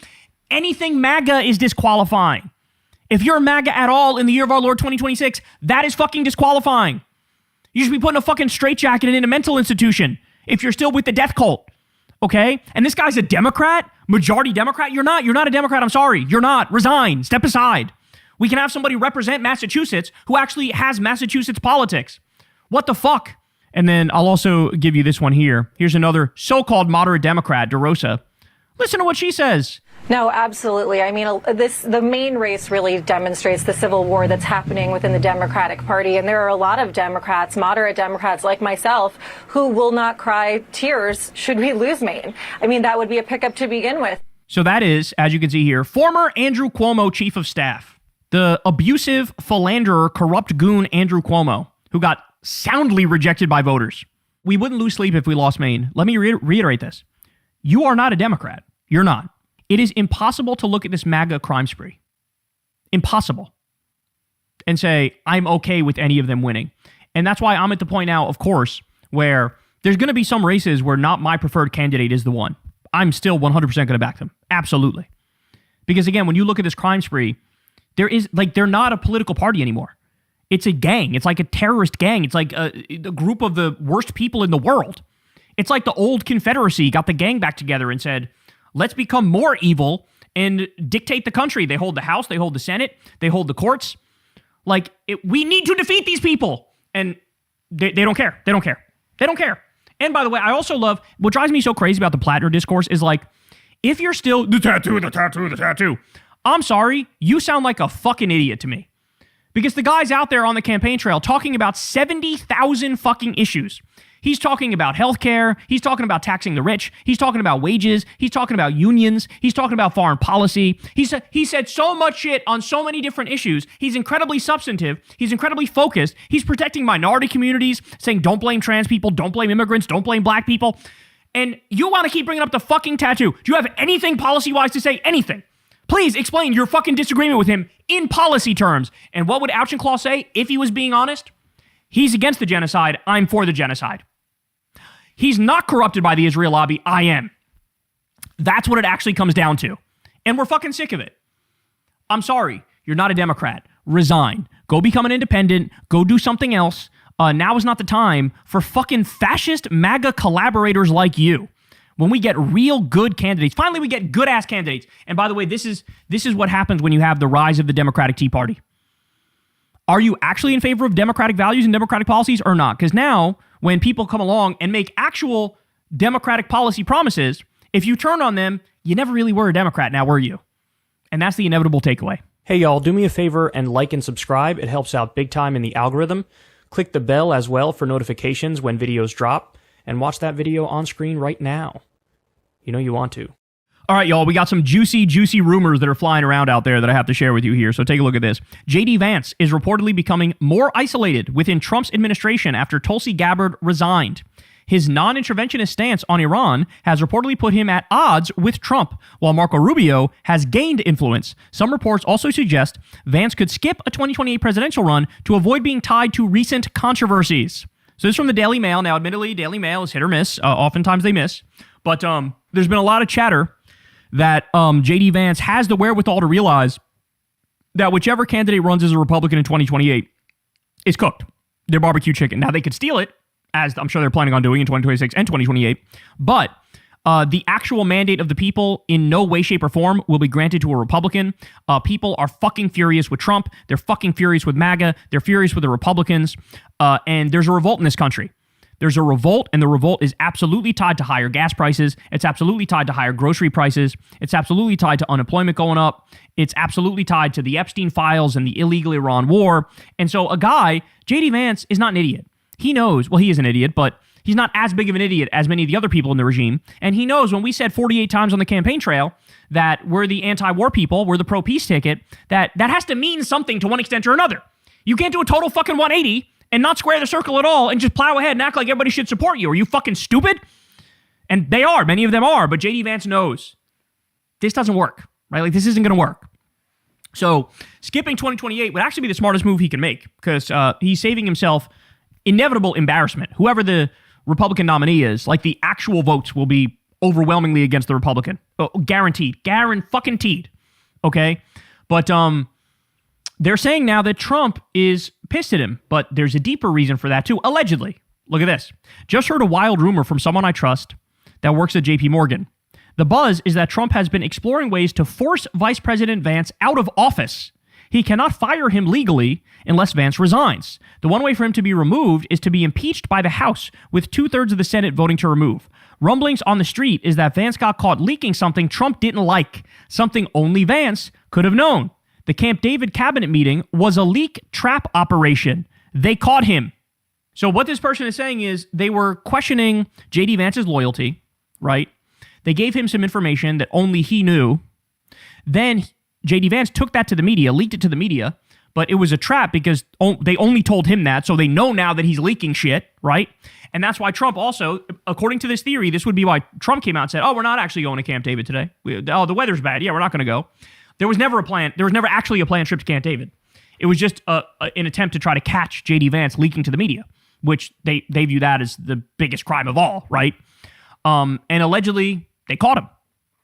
And so Trump is allegedly, reportedly, fucking furious behind the scenes. He's already furious because there's tension there. Obviously, with Tulsi Gabbard stepping aside, now she says it's because, oh, my husband has bone cancer, but there's also ideological policy stuff there too. Trump feels like he can't trust the people who at any point were actually anti-war. And there's a similar thing going on with J.D. Vance here, where his rhetoric was relatively anti-war. Marco Rubio has always been a warmonger. Now Trump feels more comfortable with Marco Rubio because Trump is warmongering fucking everywhere. You see how this game is played. You see what's going on. And so, but just imagine being J.D. Vance. Imagine being such a little cuck bitch that you know they're going to throw you under the bus. You know you're not in the fucking in-group right now. You know you're hated. You know they're going to screw you over. And you're still riding for them.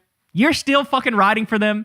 You're still doing this weak-ass shit where, you leak to the New York Times like, oh, I was kind of against the war, but ultimately I went along with them anyway. Like, oh, what a sad, pathetic existence you have, son. What a sad, pathetic existence. So let's see, man. Let's see what happens. But what Trump can do actually is limited, genuinely and sincerely. Like, I don't know how much he can do, even if he wants to get rid of him. But tension in the White House. And remember, Trump has a track record. He turns on everybody who's in his inner circle, right? I used to downplay, like, I didn't care that there was high turnover in his first administration. But now you see why that is. Because loyalty to him is a one-way street.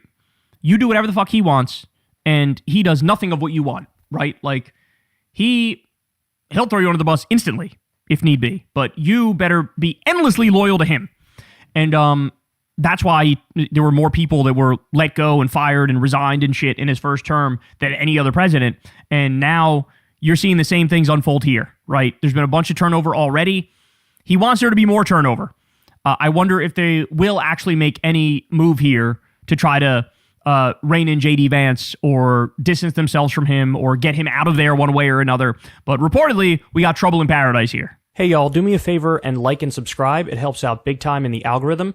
Click the bell as well for notifications when videos drop, and watch that video on screen right now. You know you want to.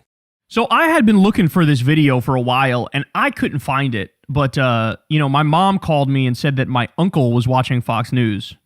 I know. And was like, oh, I saw Kyle on Jesse Waters' show. And I had other people reach out. Somebody reached out on Kyle and Corin a couple weeks ago. And I swear I looked up, down, left, right. I looked everywhere. I even reached out to Aaron Rupar and asked him, and he took a look and he couldn't find it. Well, I think the reason I couldn't find this clip where Fox News comes after me, I think it's because it actually wasn't Jesse Waters' show. It was The Five, and but it's out there. It's out there. So shout out to, I wish I had the name in front of me. I don't. I apologize for that. But shout out to whichever one of you said to me, on Kyle and Corin this week, you super chatted and said, "Oh, I posted it on the Kyle Klinsky Reddit, and use that and go ahead and take a look and do a segment on it." So here we go, baby. Fox News apparently came after yours truly, and let's take a look here, and we'll break it down, and I will react. Here we go. The lab results are in, and TDS is the leading cause of political breakups in America. New research showing Americans are dumping loved ones over politics at an alarming rate. More than a third say they've lost a friend, family member, or even a partner over politics, with 66% of Democrats saying they're the ones doing the dumping, compared to just 27% of Republicans. Now, let me just pause to point out, if it was some right-winger who said to them, like, "Yeah, I dumped my bitch girlfriend because she's a communist and she likes Hassan Piker and she wants to take everybody's money and redistribute it equally and she wants to give lazy people support as they don't even work for a living." Like, they would all go, "Oh, yeah, absolutely. Right on, brother. Go ahead and do that." But God forbid a liberal or a leftist go, "I'm really done with your MAGA bullshit, so I'm moving on." They go, "How dare you? It's bigotry. It should be illegal." There's a big hint of that in here. All right, let's continue. And it's no wonder when you hear the vitriol liberals are marinating in all day.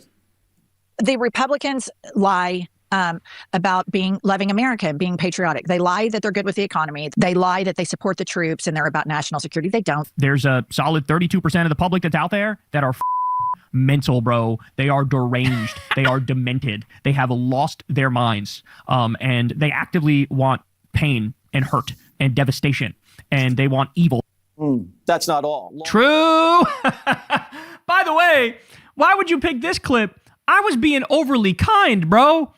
Some people would say, "Kyle, good ass point, but it's actually 50%, right?" Like, I said 32. That's kind as fuck.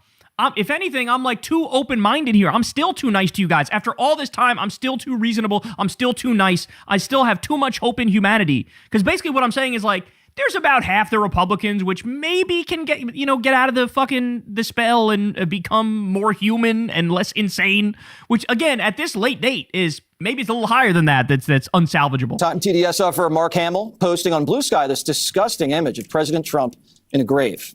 The White House calling the washed up Star Wars actor a, quote, sick individual. He has since deleted the post and says this, quote, "Actually, I was wishing him the opposite of dead, but apologize if you found the image inappropriate." And the left's new rising star is doing his best to add to the division. The Nazi-tatted guy who wants to be the next senator from Maine, Graham Plattner, calling Republicans fascists. That's literally just factual. And as I keep pointing out, if Plattner was actually a Nazi, you guys would be glazing him. You guys would be supporting him. You guys would be on the front lines arguing for him. That's how you know. That's how you know he's not a Nazi, okay? Also, I love how you're calling him a Nazi, but then you play a clip of him railing against fascists. But Nazis are fascists, so clearly he's anti-fascist, he's anti-Nazi. They're just so fucking try-hard. This is embarrassing. Multiple paths in front of us. One of them is very clear. That is the path of fascism. It is the path of bigotry and hatred, of racism and xenophobia. That is not an option. This kind of reminds me, Greg, yesterday, what you were talking about with Jessica. Why do you care if I like Donald Trump? I mean, well, first, like Hamill's image would be meaningless if you didn't have such a connection between rhetoric and action on the left-wing side. If they didn't act on this stuff, it would be just another inflammatory thing. We all do that. But unfortunately, they lead the league in violent political acts. That is just factually, objectively untrue. There is no empirical data to support what he's saying. It's the opposite. It's actually right-wing political violence is way, way more common than left-wing political violence. It's like when they do there's so many trans shooters, then you look it up and it's like 4, right? You're like, what do you mean? What are you talking about? That's nothing compared to what right-wingers do and what like crazed, unbalanced, mentally ill young men do. Like, what are you talking about? They've built this fantasy land where like, we're all that's evil and they're all that's good. Meanwhile, look at what their pedophile, rapist, war criminal president is doing. He's carpet bombing little girls in Iran. He's bombing steel plants and roads and bridges and hospitals. He's looting the treasury right in front of our eyes. He's protecting pedophiles. He's building ICE concentration camps and destroying constitutional rights. And where's the problem? It's left-wing violence? Are you kidding me? What a sick joke. He barely opened his mouth and he's already proving to me why, if anything, I was too nice in my segment. It's funny, in politics there are two things. There's the message and there's the package. Trump happens to be both together. What you see is what you get. With Democrats, they've always had to kind of like find a package to hide the message. Joe Biden, old statesman, old white guy, hide the radicalism. Joe Biden's a radical. In other words, we're playing hide the ball. They're being open and honest and upfront. Well, first of all, even if you were being open and honest and upfront, that doesn't make fascism good. That doesn't make Nazism good. That doesn't make far-right stupidity good.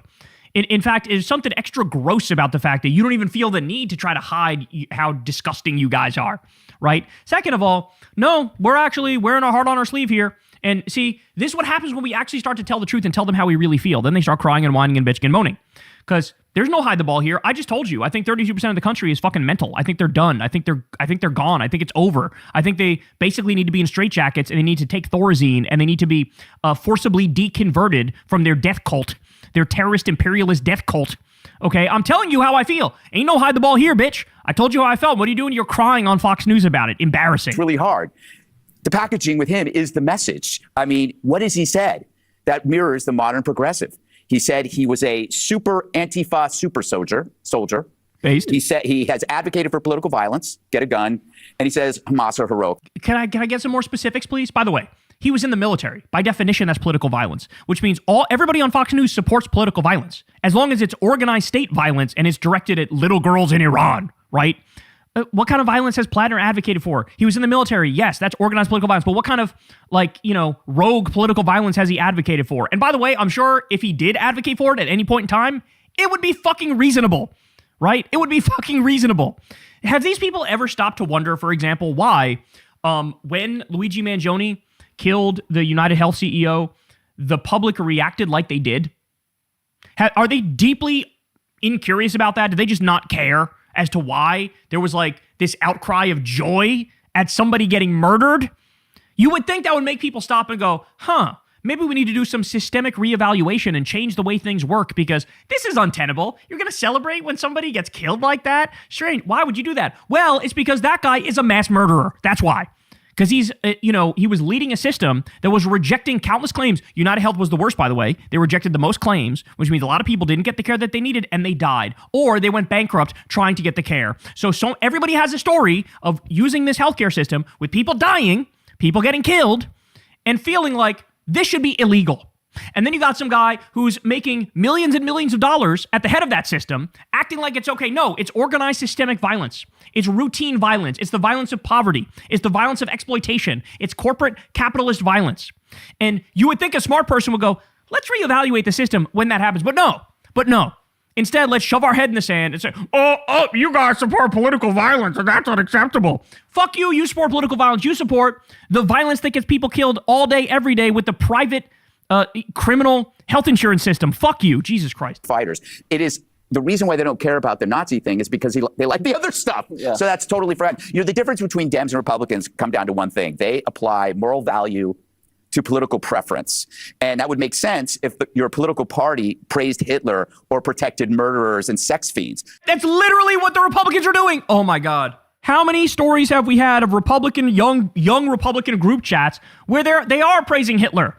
Elon Musk, Zig Heiling, fucking goose-stepping, Stephen Miller, a Jewish Nazi. Yes, you guys not only praise Hitler, but you are also protecting pedophiles. So you're right. The things you're saying are real. It just applies to you and not to Democrats. And yes, Democrats believe in universal health care and free college and a living wage and ending the wars and a Green New Deal and taxing the rich and ending the corruption and all these good things. And that is morality, right? That's what morality is. You guys are immoral. That's what you are. It's not the Republicans, but they've always compared Republicans to some kind of existential threat. Because they've done it with climate change. They've done it with compassion. They do it with Trump. That allows them to label us as amoral. But we know, and Harold would agree, Republicans are not evil. We have a different path to the pursuit of happiness and serenity in people's lives. Safety. No, it is immoral to actively support the illegal carpet bombing and triple tapping of a little girl's school in Iran. That's immoral. That's evil. Doesn't matter how many different ways you try to spin it. It is immoral and it is evil to support the bombing of fishing boats off the coast of Venezuela. Trump's killed 180 people. Green lighting bombing of random fishing boats, dinghy fishing boats. Okay? That's immoral. That's evil. It's immoral and it's evil when you increase drone strikes 400% and kill massive numbers of civilians. It's immoral and it's evil when you do an illegal war of aggression against a country that didn't attack us, multiple countries that didn't attack us. It's immoral and it's evil when you fully embargo the country of Cuba and try to starve them to death to try to force regime change. That's immoral. That's evil. It's immoral and it's evil to pardon a guy who laundered money for Al-Qaeda because that guy got involved in a corrupt business deal with you where he bought your world liberty tokens. That's immoral. That's evil. Okay? I can go on here, but I don't need to. You get the point. This man is immoral. This man is evil. It's not amoral. You guys are immoral. It's not, oh, we just have a different view. No. You're immoral. You're evil. That's what you are. You don't care about the fact that you actively you kicked 18 million people off of Medicaid. You took away 18 million people's health care. That's evil. People will die as a direct result of what the fuck you did. You guys all cheered on Elon Musk as he cut USAID, which has now led to millions of deaths because people don't get their malaria medication. They don't get their HIV medication. There's a massive Ebola outbreak because you destroyed the Ebola preparedness and the teams that were to address that. That is evil. You are evil. When you cut Meals on Wheels, that means people starve. That is evil. You are evil. When you cut pediatric cancer research after it's been proven that we have potential cures, that is evil. You are evil. We're not doing this thing anymore where it's like, oh, what is moral? What is immoral? We just have a different idea. No, you're fucking evil. You're fucking immoral. Own the consequences of your fucking actions. Own it. Don't fucking run away from it. Don't pretend like it's okay. I just have a different conception of what makes sense. No, in no world is it okay to triple tap a little girl's school. In no world is that okay. Then Marco Rubio had the nerve to come out the other day and say, it's illegal what they're doing in shutting down the Strait of Hormuz. Oh, now you want to talk about legality? Now you want to talk about legality. After you waged an illegal war against a country that didn't attack us, it wasn't a threat to us, and you bombed schools and hospitals. Now you care about what's legal? Shut the fuck up.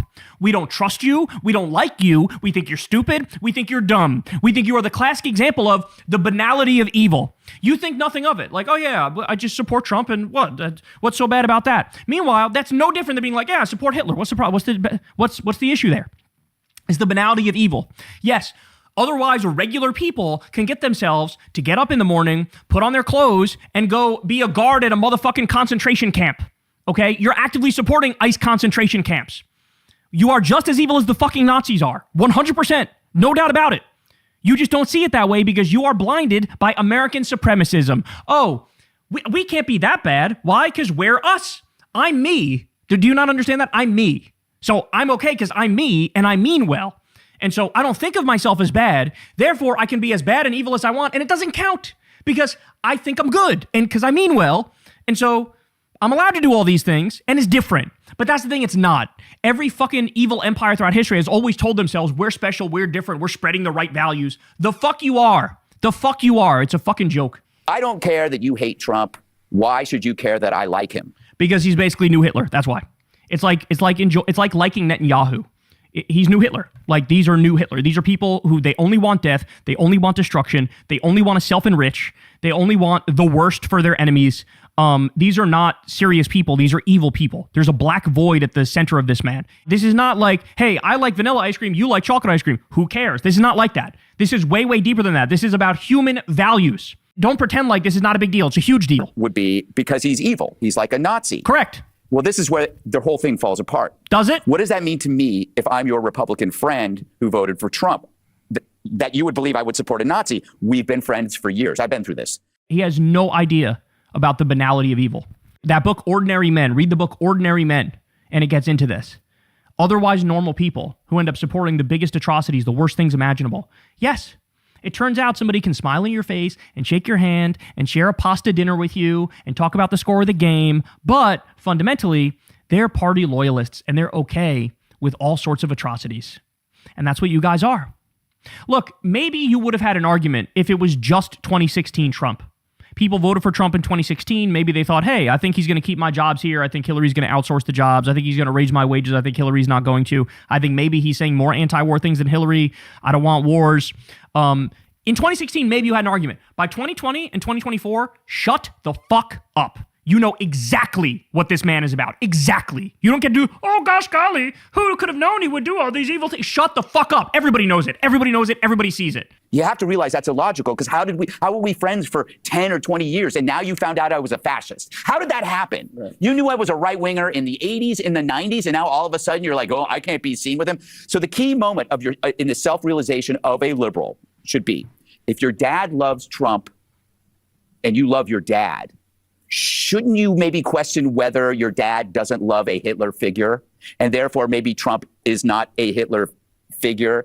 And that flaw in your thinking should put into question the reliability on your filter on your life, that this thing is not working. It's not translating. If I love my dad and my dad voted for Trump, but I think Trump is Hitler, there's something wrong with my logic. Your dad is not a Nazi lover. This is why they break off relationships, because when they run into those people that they like and they love, it calls into question that filter. Here's the thing. The issue is, at no point in the past decade plus did you stop and go, wait, hold on, I can't support this. This is crazy. At no point, there was not a single point that you stopped and went, this one goes too far for me. And think about the number of things we've seen. Just take the beginning of Trump's second term.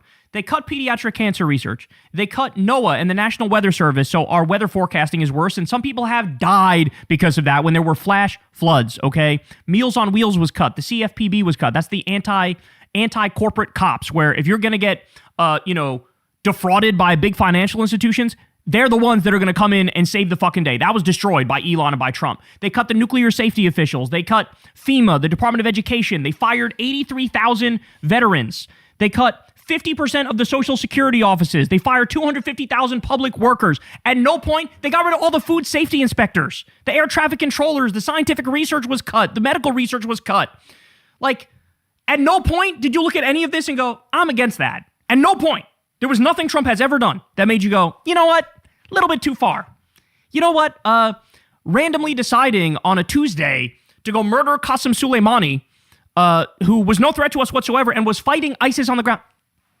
I think that was kind of unnecessary. I don't think we probably should have done that. I think at no point, all the fucking coups, all the wars, all the tax cuts for the rich, all the raising taxes on regular people, all the kicking people off healthcare, all the hundreds of thousands of jobs being outsourced, at no fucking point. Nothing he said, nothing he did. Nope. And that's why you guys are disgusting, is that clearly it's a cult. You work backwards from your conclusion. I like this guy, and therefore I will justify and rationalize no matter what. That's why it's unacceptable. Okay? We all have people around us who've been around us or in the family or friends who ended up being Trump supporters. I'm like, yeah, we manage it and we deal with it. But the fact of the matter is, at this point, we are fucking judging you. And if anything, we were too lenient for too long. We should have been judging you harder for a longer amount of time. Okay? And you don't like it. You don't like it that the chickens are coming home to roost. You don't like it that history is catching up to where we are. And that's the thing, right? Is that history is the harshest judge, bro. It's the harshest fucking judge.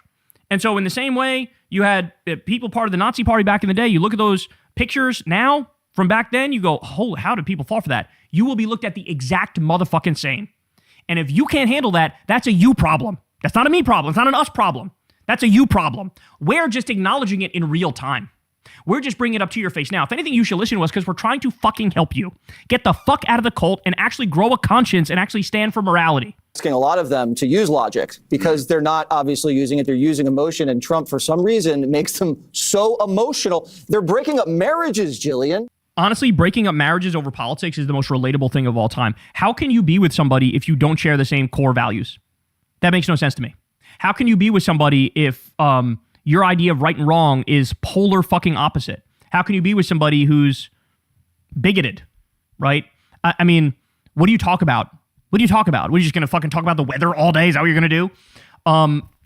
So yeah, they don't like it now that there's social consequences for what they've done for the past decade. But you know what? You guys were the one who came out and puffed your chest out and said, fuck around and find out, bro. We don't care about your liberal feelings. Give me those liberal tears. You can't say that. You can't believe that. And then all of a sudden, when we start saying, yeah, bro, like, we agree. We're done with you. Like, we want nothing to do with you. here's our liberal tears. Like, we're just going to go ahead and walk away and do something else now because you're disgusting. You can't then go, well, I demand that you come back here and befriend me. Go fuck yourself. So they're going to cry, they're going to whine, they're going to bitch, they're going to moan. But deep down, it's because they know we're right. It's because they know we're right. It's because this isn't just a disagreement anymore. This isn't just a disagreement. Like, you can't, we just have a disagreement on who counts as human, right? Like, no, fuck that. Hey, y'all, do me a favor and like and subscribe. It helps out big time in the algorithm. Click the bell as well for notifications when videos drop. And watch that video on screen right now. You know you want to.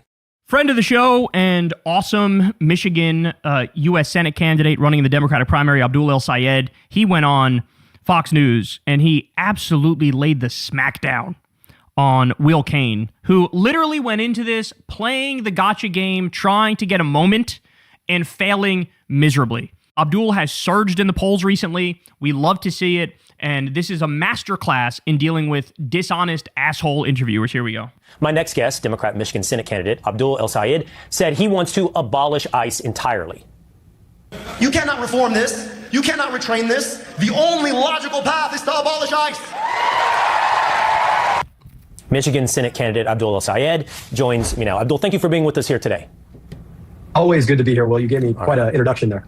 Yes, I did give you quite the introduction. We start with your very own words, that you would like to abolish ICE. Now, what I would like to ask you is, ICE is simply the enforcement mechanism for democratically elected laws of the people. Now, for a party who has talked about the threat to democracy, is it your position that you do not want to see the will of the people, the democratically elected laws, enforced? First of all, Will, you and I both know that immigration law is not criminal law. Immigration law is civil law. It's like getting a parking ticket.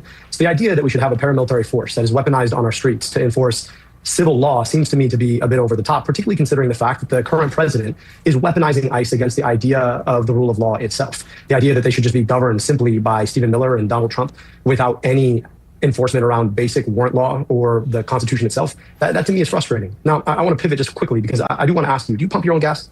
Well, before we start talking about whether or not I pump my own gas, we're going to follow up with your answer. It's important. I appreciate $185 billion. I appreciate the interest in having a conversation, Mr. Sayed, but what I would suggest is I'm conducting this interview, and I want to ask you about your positions. My interest today is you are running for Senate. No, excuse me. You are running for Senate in the state of Michigan. What I am curious about, as you conduct a tour targeted at counties that voted for both Joe Biden and President Donald Trump, is exactly how extreme or moderate your positions might be. I'm not running for elected office, so my position on current gas prices is of immaterial to the audience. In other words, abort mission. I can't defend that. Trump's making the gas prices way too high. Oh, my word. God, I hate these people. And he's clearly reading from a teleprompter there, too, which is kind of wild, right? By the way, what a fucking dumbass first question.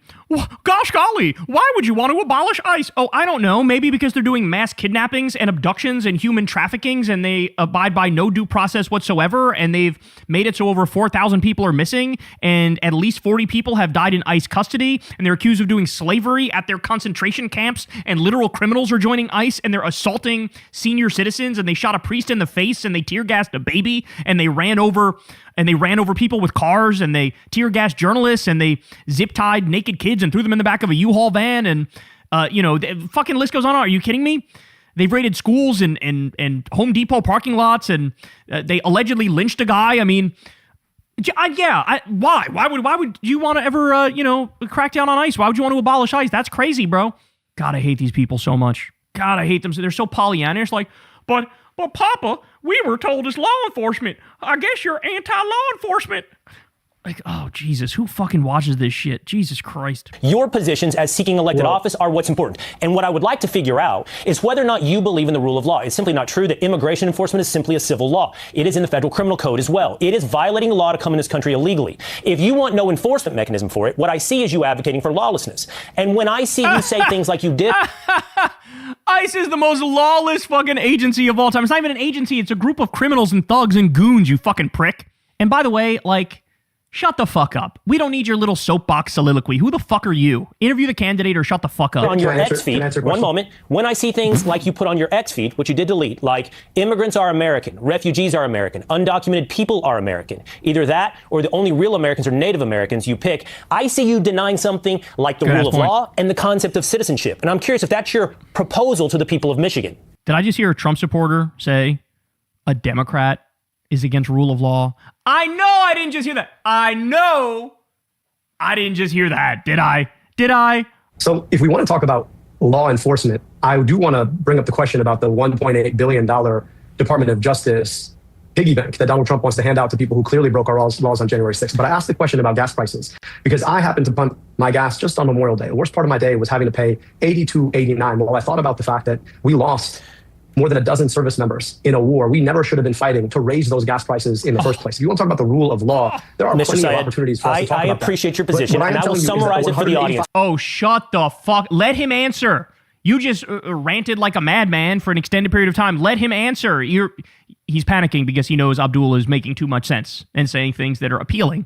So he's panicking. That's what's happening. You are opposed to the war in Iran, and you do not like the current gas prices. But Mr. Syed, we had a very friendly exchange last week. You're not answering my questions. The entire point. You're pivoting the talking points. If you will have to the question I asked, we can have an appropriate interview. Let me finish my answer.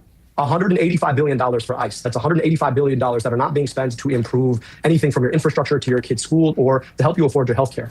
Gas is just the tip of the iceberg. So if you do want to talk about ICE, let's talk about the opportunity cost of paying $185 billion into an agency that is currently sowing unrest in New Jersey, just like it did in Minneapolis. What is the cost to deny citizenship? Mr. Syed, what is the cost to deny citizenship? What is the cost of violence on the street when you have criminals, murderers, inside that Delaney Hall facility, who you advocated, by the way, in a Facebook post, to empty out the prisons that you think we should put... ICE are the ones doing the violence on the streets, you disgusting freak.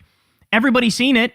They're the ones causing the trouble. They're the ones tear gassing people. They're the ones using, non-lethal weapons. They're the ones using pepper balls. Like, are you fucking crazy? What a sick joke. And your Trump regime is on a crime spree. I don't want to hear you fucking fearmonger about the crimes of immigrants. Like, get the fuck out of here. Immigrants commit fewer crimes than American citizens. Okay? That's a fact. And your president is in the midst of a historic crime spree now. Oh, they are so washed, man. They are so washed. This is like, Abdul's just like casually slapping him around the studio. Into invest in and support the idea. I believe the direct quote is, I believe that any idea that gets people out of jail should be supported. And I'm talking about the cost you're imposing on society. Whether or not this system is actually making people any safer. Ask yourself, do you feel safer now pumping your gas? Do you feel safer now in your neighborhoods? Or do you feel less safe because you've got a $185 billion force that's answerable only to Donald Trump? Ask yourself about whether or not people I think we know the answer to that question. I think we know the answer to that question. I think you asked the parents of Jocelyn Nungaray, the parents of Lake and Riley, whether they feel safer under Donald Trump's policies. I don't think most people feel safer. I'm so sorry. But Will, if you want to have an honest conversation about the issue, we can do that. But if you just want to interrupt me when I'm answering your question, I just don't know what the value is. Mr. Syed, I want to have an honest conversation. I just wish you would answer my questions and not pivot to other talking points you want to have. Okay, that is my simple goal. I just think it's important to see this in context. I told you last week and I told you today, I want to give you appropriate time to have these conversations, but it requires two of us to talk on the same subject to have this conversation. Let's talk for a moment more about whether or not you are a moderate or you are extreme in your search for Senate in Michigan. You've been asked about it. I think everybody deserves to ask you about it to hear your answer. You have campaigned with, on the same side, on the same stage, with someone who has not even pretended to be moderate, Hassan Piker, who has said he's okay with communism. He has said he, by the way, as well, thinks America deserved 9/11. Does Hassan Piker reflect your vision?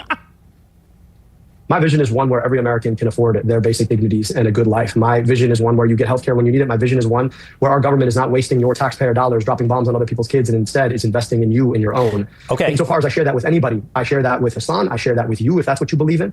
But I do think it's kind of crazy when you've had the likes of, Donald Trump on this show. Donald Trump who says he wants to grab people by certain body parts. Donald Trump who wants to weaponize the paramilitary force against the Constitution itself. Do you agree with everything Donald Trump has said? Okay, we'll move this conversation in a productive manner, okay? I understand you're for Medicaid for all. You referenced that there. I understand you're opposed to the war, that you are opposed to the war in Iran. You referenced that in your answer as well. So we can move those talking points out. The audience now knows that is what you stand for. I love how he's accidentally helping Abdul. Because the audience is going, yeah, I'm against the war. Oh, yeah, I'm for everybody getting health care. Geez, okay. But the idea that because I interview President Donald Trump is the same as you campaigning with Hassan Piker is absurd. Is the argument that he has to agree with everything somebody he campaigns with has ever said? Because that's also the dumbest thing I've ever fucking heard in my life. And also, like, these guys have created such a caricature out of Hassan. They've made him such a boogeyman. But as I've always said, go listen to him for 2 days, 3 days, and you'll walk away going, oh, okay. So they've lied about every aspect of this guy from the beginning. They've done nothing but smear him endlessly. Because obviously what this guy stands for is raising taxes on the rich, giving people health care, giving people education, ending the wars, ending the genocide, Like this is what he stands for. But, you know, they do the old tried and true, like take old clips out of context or fearmonger because his name is Hassan. So, oh, it's an Islamic invasion. Like this is the sort of shit that they do. It's fucking pathetic. I don't think this shit works anymore. You talk about platforming and cancellation. Those are not the same things as standing side by side with someone when you campaign. So you asked, now let me ask you, would you invite President Donald Trump on the stage with you? I think the answer you're going to give me is no, and you're going to tell me it's because you disagree. I would love to be on the stage. No, I'm not talking about debate. I'm not talking about debate. You're playing a slick word game. So you're not allowed to answer the question as you would answer the question as you actually believe. Like, yeah, I'd love to be on stage with Trump. I'd love to debate him. No. Would you be on the stage with him and not debate him? What the fuck are you doing, Will? Oh my God, this guy's so embarrassing. Is it a requirement that you have to have an IQ under 100 to be a Fox News host? I'm not talking about platforming debating. I'd like to be on the stage with I'm Donald Trump. talking I'd about love to be on standing stage with side by side as you campaign with someone. We would debate exactly the same issues that have to do with the answers to the questions. Do you want Donald Trump to stand with you at a rally? Do you want him to stand with you at a rally? Do you want his endorsement? No. Okay, then why do you want that from Hassan Piker? Because Hassan is actually right about shit. Because Hassan actually wants people to have health care and education and higher taxes on the rich and higher wages and unionization and ending the wars. Like, oh yeah? Do you want this bad thing? Well, then why do you want the good thing? God, give it a rest. Fox News is so stupid. I don't believe that Donald Trump believes in the same worldview that I just shared with you. But Hassan Piker does. The healthcare they need. But Hassan Piker does. He's a lot more for giving people health care and not fighting. Do you believe America deserves 9/11? Donald Trump has started them for the last 3 weeks. No, do you believe? I don't. That's ridiculous. Can we just call it what it is here for a second? This is flat out Islamophobia. This is just flat out bigotry. You're asking a guy named Abdul El-Sayed, oh, do you support 9/11? You think we don't see what you're doing? In the same way that the Barack Hussein Obama. Remember when Barack Obama did a fist bump with Michelle Obama and they said, is that a terrorist fist jab? Now you're doing the modern day equivalent of this with Abdul El-Sayed going, oh, do you think we should have a 9/11? Like, what a sick joke, man. First of all, ridiculous question. Because here's this game. This is why people hate the media. This is why they hate the media. Because you play this gotcha game. Because he said something one time, you think I automatically believe that. Now, if you campaign with him, you're acting like you have a social acquaintance or you debated him.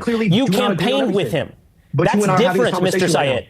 You have the people need to know if what you preach is Medicare for all, but what you secretly believe is that America deserved 9/11. Oh my word! What our racist, dying boomer audience in the nursing home believes is that since your name is Abdul El-Sayed, you're basically Al-Qaeda. And when you say you want everybody to have health care, what you really mean is, I want you to be exploded by bombs provided by ISIS. Like, why not just say, like, I am a bigot, call me Bigot McBigottington? Like, why not just say that, Will? Spare the fucking bullshit in the middle. Just say, I'm an Islamophobe, I'm a bigot, I'm a racist, your name is Abdul, I'm uncomfortable with that. Therefore, when you say you support Medicare for all, I'm gonna go, what I'm really hearing is, Allahu Akbar. If you want to have an honest conversation, we can have an honest conversation. I answered the question for you. But the idea that somehow you're going to try and take some words out of context and say that that's automatically what I believe to your audience is exactly why people don't believe you, Will. No, you don't understand. I'm asking you a question. I'm just saying that's where it comes from. Okay, well, I would suggest to you, as you move forward. You seem not to like my answer. You don't like the fact that I keep giving you the answers to the questions you really should be asking, which is, what is it that you want to do for the people? You conduct a wonderful interview with yourself, Mr. Syed. Well, he's the only one talking about actual policy issues that impact the people of Michigan and that impact the people of the country. You're talking about some bullshit. Why would you besmirch the great legacy of the wonderful people of ICE who are definitely not the Gestapo and are definitely not committing crimes on a daily basis? Fuck you. Fuck you with 1,000 dicks from hell.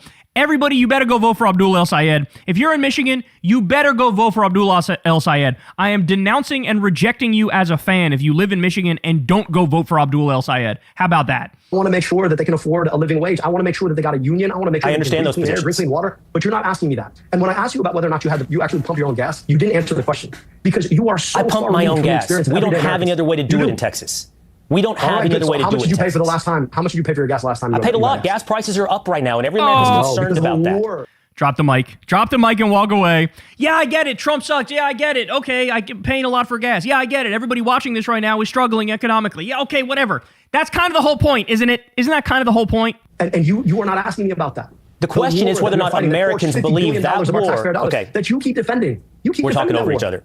We're talking over each other consistently. And the reason is because we're having two separate conversations. Now, listen, you and I both know, and I'll tell the audience, I know your positions, and I've helped you forward some of those positions. I know you're opposed to the war in Iran. I know you're for Medicare for all. But you have other questions you have to answer. He keeps giving him, look at Abdul's face. He knows he's winning this now because Will now reiterating all of the awesome positions he has. And he just gets to sit back and like let everybody soak it in. Last week you and I texted, and you were still going to have an invitation on the show to have these long conversations. There'll be many people in the watching audience who do not appreciate that. But I think both the people who could vote for you, support you, and oppose to you need to understand where you are in deeper positions.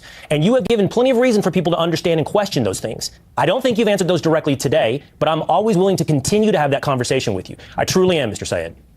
Look, I would love that opportunity. In the future, ask me questions about what I want to do for people to stay in Michigan. But the gotcha game that we keep playing, it's why people are so frustrated with our politics right now.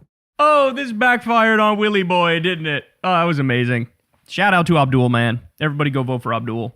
It's going to be so awesome when he's in the Senate. It's going to be so incredible.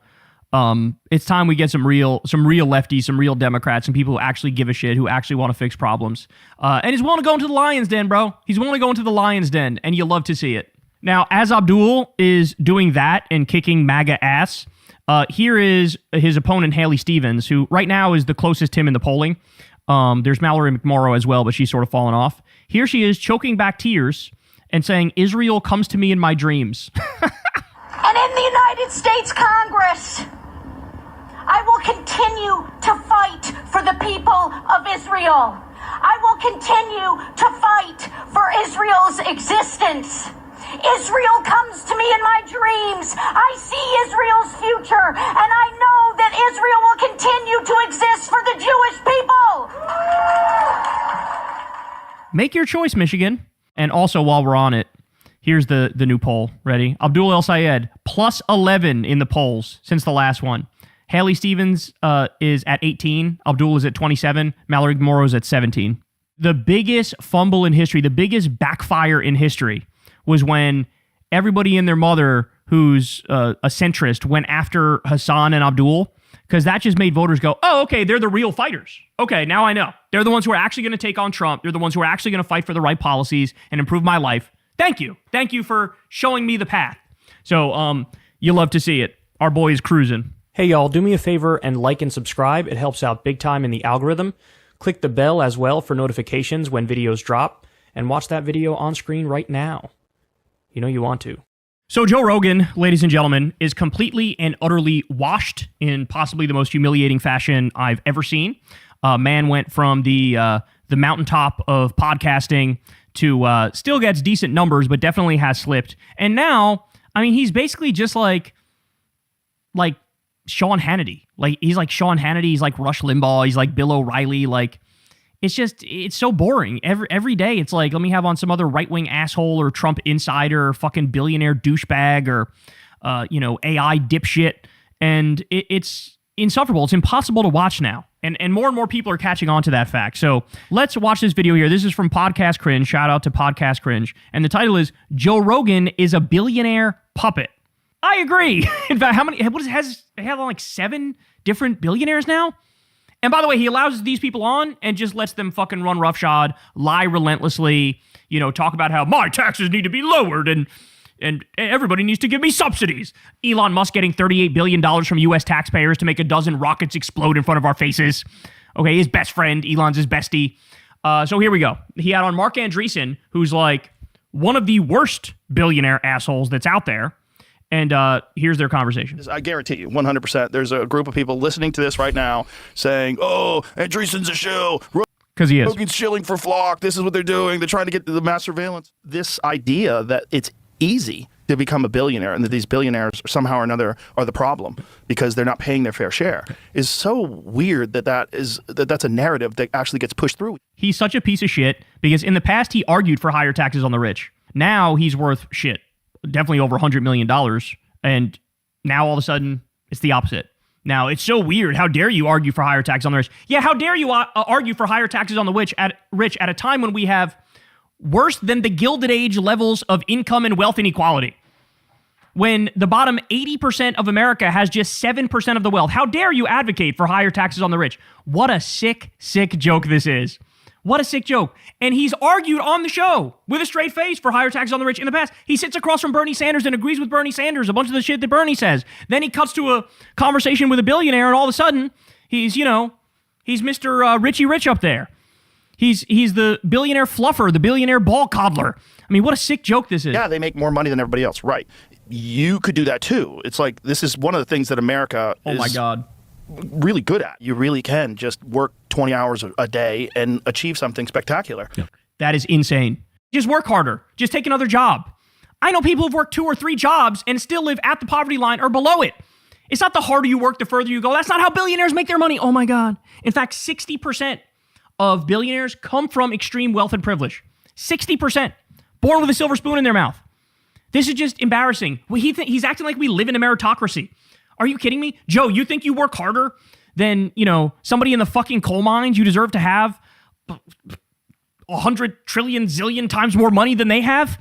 What a sick joke, man. This is a narrative that gets pushed along democratic socialists, that no one achieves substantial wealth without somehow or another victimizing other people. Yeah, that's a fact. It's called exploitation. Extracting the labor surplus value. Yes, of course that happens. Jeff Bezos is the obvious counterexample, which is like every time you do the one click and the thing gets delivered to you 2 hours later at the cheapest possible price, saving you and your family a lot of time and money. And people are dropping dead in his factories. And they're shitting in fucking bags if they're Amazon drivers because they're on the strictest schedule imaginable. Are you kidding me? Amazon warehouse guys are like fucking dying in the warehouse. Are they? Well, I mean, they talk about these work conditions that are sometimes deplorable, right? And then you have the people at the top with like hundreds of billions of dollars. Spread it around. Spread it around a little bit, yeah. Spread it around. Seems like probably better for everybody if you spread it around. Maybe people wouldn't hate as much. Oh, what a difference 6 months makes. Welcome to the new Joe Rogan experience, where the billionaires are the good guys, surveillance is for your own protection, and if you're not a fan of either of those things, it's because you're a lazy socialist who doesn't work hard enough. Have you said thank you yet? If you haven't heard, Rogan dedicated the last 10 minutes or so of the latest episode with billionaire Mark Andreessen to clear up the situation with Theo Von. I'll cover that in another video because there's too much to cover here already, but for now, let's just sit back and appreciate how tone-deaf Joe Rogan is after shutting down his buddy Theo Von several times whenever Theo would bring up billionaires influencing politics, mass surveillance, AI technology being used on private citizens and in wars overseas. Rogan thought the best follow-up would be to invite the exact type of person Theo was warning us about. He's not even hiding it anymore. The man just does not give a fuck. And not only that, in this episode, they literally started the conversation while the intro music was still playing on the topic of how Austin needs to reintroduce AI surveillance drones to reduce crime. Wait for it, from a company that Mark Andreessen owns. Oh my God. Oh my God. By the way, this guy, Mark Andreessen, went viral recently for saying, I never do any introspection. I never do it. And he was proud of it. He's proud he never does any introspection.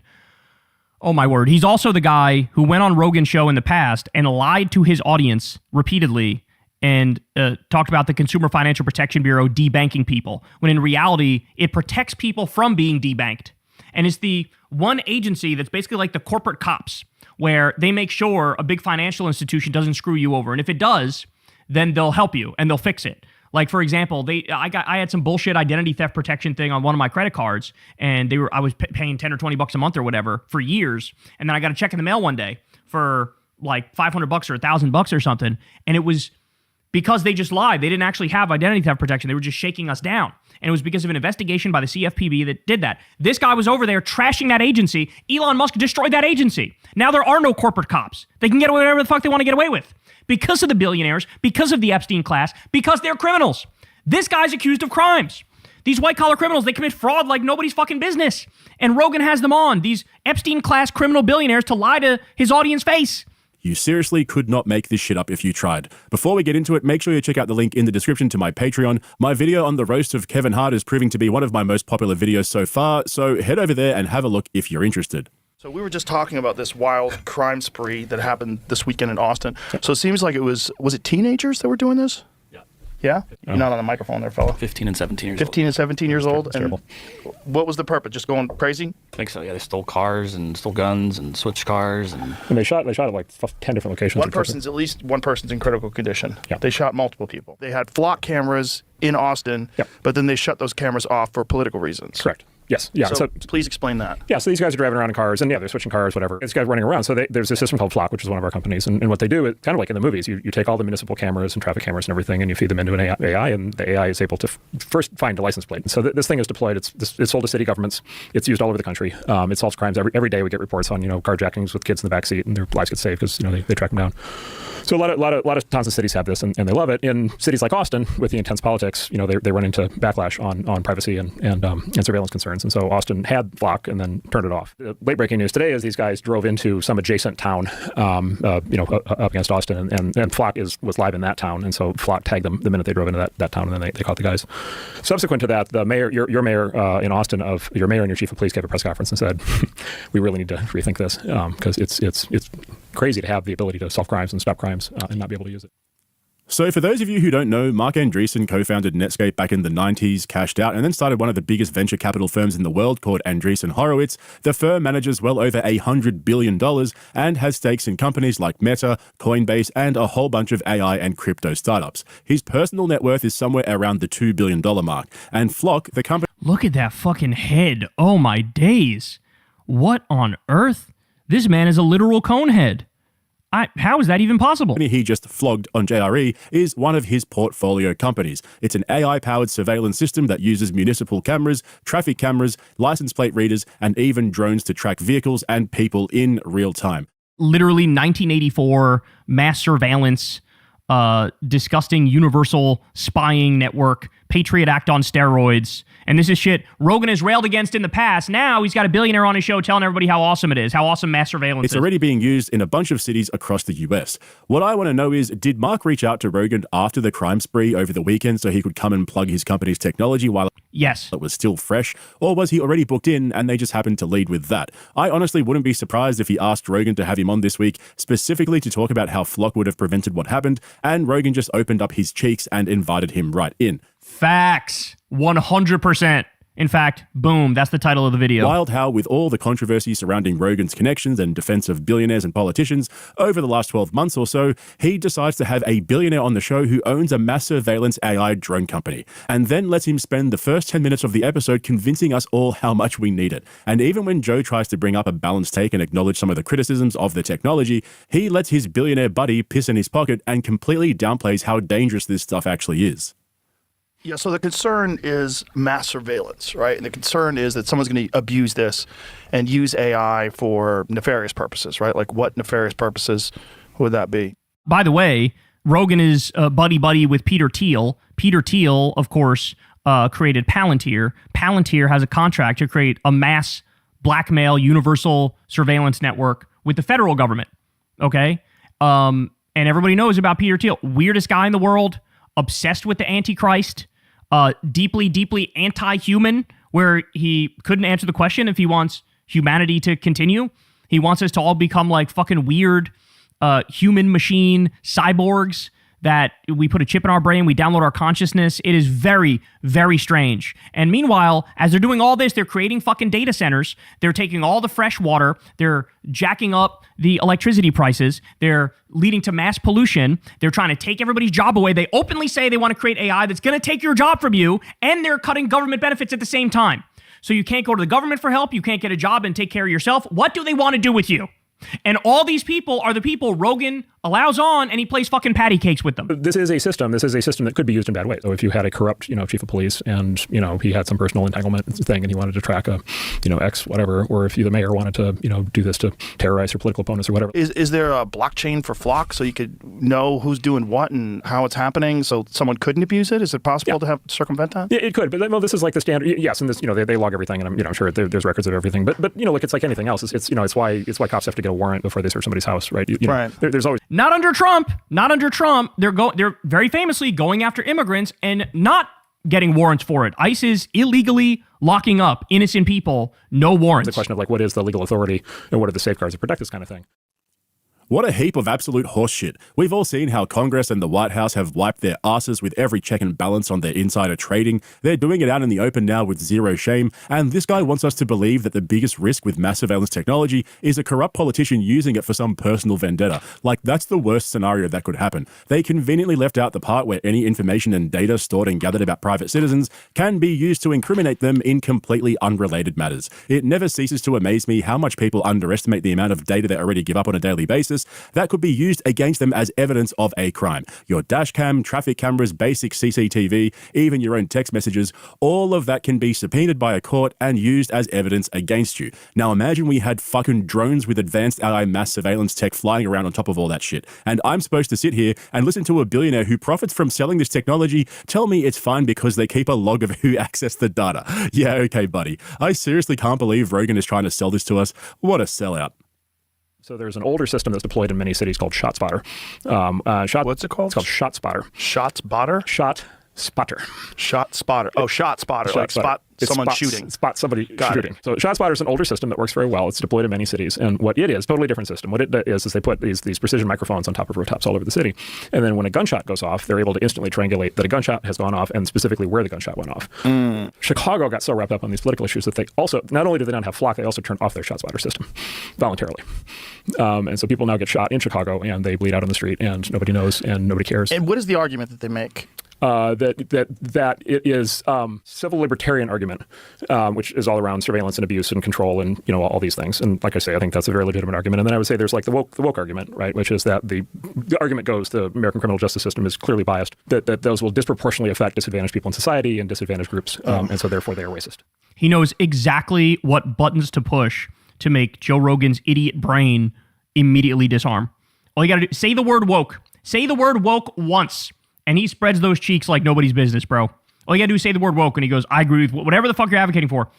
I agree with it. This guy gets on my nerves. How about the fact that all these companies sell our data for billions of dollars? He's trying to drag us into his culture war argument about racial profiling and targeting minorities, when for years we've allowed social media companies to harvest and sell our data to the highest bidder and make billions in profit off our backs. That's the conversation we should be having, not whether cameras are fucking racist. And don't get me started on how AI models are trained in the data they scrape off the internet. This is exactly why Rogan isn't capable of having these conversations. He's so caught up by the fact that a billionaire actually wants to come and talk to him that he doesn't realize he's being used as a mouthpiece. Actually, it's worse than that, because later on in this episode, he openly admits that he's pro-billionaire and that all the criticism they get for hoarding wealth is just lazy haters who can't be asked working 20 hours a day. I'll get to that in a moment. Rogan in some ways reminds me of my dad. It's like this old white guy syndrome where like all these guys look at Trump. He's a dumb person's idea of a smart person, and he's a poor person's idea of a rich person, right? Like that's what Trump is. And the same goes for billionaires in a sense. Like unintelligent people look at billionaires and they think like they like import onto them institutional legitimacy. They assume that like, well, we have to live in a fair system and it's got to be a meritocracy, and that's why they got to the top, because they're the smartest and they're the hardest working. And it is genuinely like a child's view of the world. But that is sincerely the view that Joe Rogan has. And it is embarrassing. And it is humiliating to watch him fucking drool all over himself when he has on these Epstein-class criminals. Because when Jamie finally pulled up some statistics on how effective this technology actually is, just watch how Rogan plays defense for Mark's company and massages the truth to keep his guest happy. How Chicago organizers managed to rid the city of ShotSpotter. Controversial police surveillance tech is often inaccurate, according to research that allowed activists to launch a fact-based campaign. Oh, would you look at that? Shocking. AI's involved and it's inaccurate? Not like we've seen that with literally every single AI program ever that hallucinates shit non-fucking stop. And a political model for organizers in other cities. Aha! So they're saying it's inaccurate. 88.72% of incidents flagged by ShotSpotter ended with police finding no incidents of gun crime. Okay. But right. But that doesn't mean the gunshots didn't go off. Exactly. That doesn't mean anything. Rarely produce evidence of a gun-related crime. That also doesn't mean anything, because it just shows that a gun went off. Good old confirmation bias Rogan. Why does he even bother getting Jamie to look this shit up if he's just going to spin the results to suit his own narrative? A narrative that's been spoon-fed to him by his billionaire buddies. 88% of alerts resulted in police finding no gun crime, and Rogan sitting there going, well, that doesn't mean the gunshots didn't go off. Bro, that's the whole fucking point. The technology is supposed to help solve and prevent crimes, and almost 9 out of 10 cases, cops showed up and found nothing. But sure, let's roll it out everywhere because some dry-mouthed billionaire says it works. But like I said, once Mark brought up how billionaires are under threat from the peasants, Rogan didn't waste a single second. He dropped straight to his knees to polish his knob. So I just came from New York, and so New York has their own version of this now with their new mayor, and the big controversy there last week was their mayor did a video standing in front of somebody's home. Yes. Calling him out by name. Oh, no. Oh, no. He stood in front of somebody's home. You mean he stood in front of the multi-billionaire's home to point out that on this second or third or fourth home that he has, he's going to have to pay a little bit more in taxes to help out working people, and that's supposed to be unacceptable? Oh my word. They are so lucky that Zoran wasn't born in this country, because if he was, he would fucking cruise to the White House running against dipshits like this. Griffin. Who's a very wealthy guy who brings a lot of jobs to New York City and was in the middle of a huge project. That's a $6 billion project. Oh my God. He's fucking like 2009 Fox News. Oh, they're job creators. That's what they are. They're job creators. But what about the job creators? Hey, Joe, why don't you talk about the Rand Corporation study, which found that the top 1% of Americans stole $80 trillion from the bottom 90%. You want to talk about that? Or are you going to do your fucking stupid fortune cookie platitude bullshit? Job creators. They're job creators. Oh, my goodness. They create jobs. And now he's considering tanking it. It's Ken, who I know. Ken is a major philanthropist. Ken has donated hundreds of millions of dollars, particularly to healthcare in New York City, on top of being a major taxpayer, a source of tax revenue, on top of being a major employer. And so the new mayor has deliberately targeted him personally to try to force him out. Why? Yeah. Oh my God, no. Oh, he's so washed. Bro is the most washed man on planet Earth. I've never seen anything like this. I don't know, Joe. Maybe it's because the 3 richest billionaires alone have more than the bottom 50% of the country combined, and that's kind of untenable. Maybe that's why. Maybe that has something to do with it, that it is the common sense position to tax and redistribute and help out regular people, not to live in fucking Gilded Age squalor. The top 1% of New York, aren't they responsible for 50% of the tax base?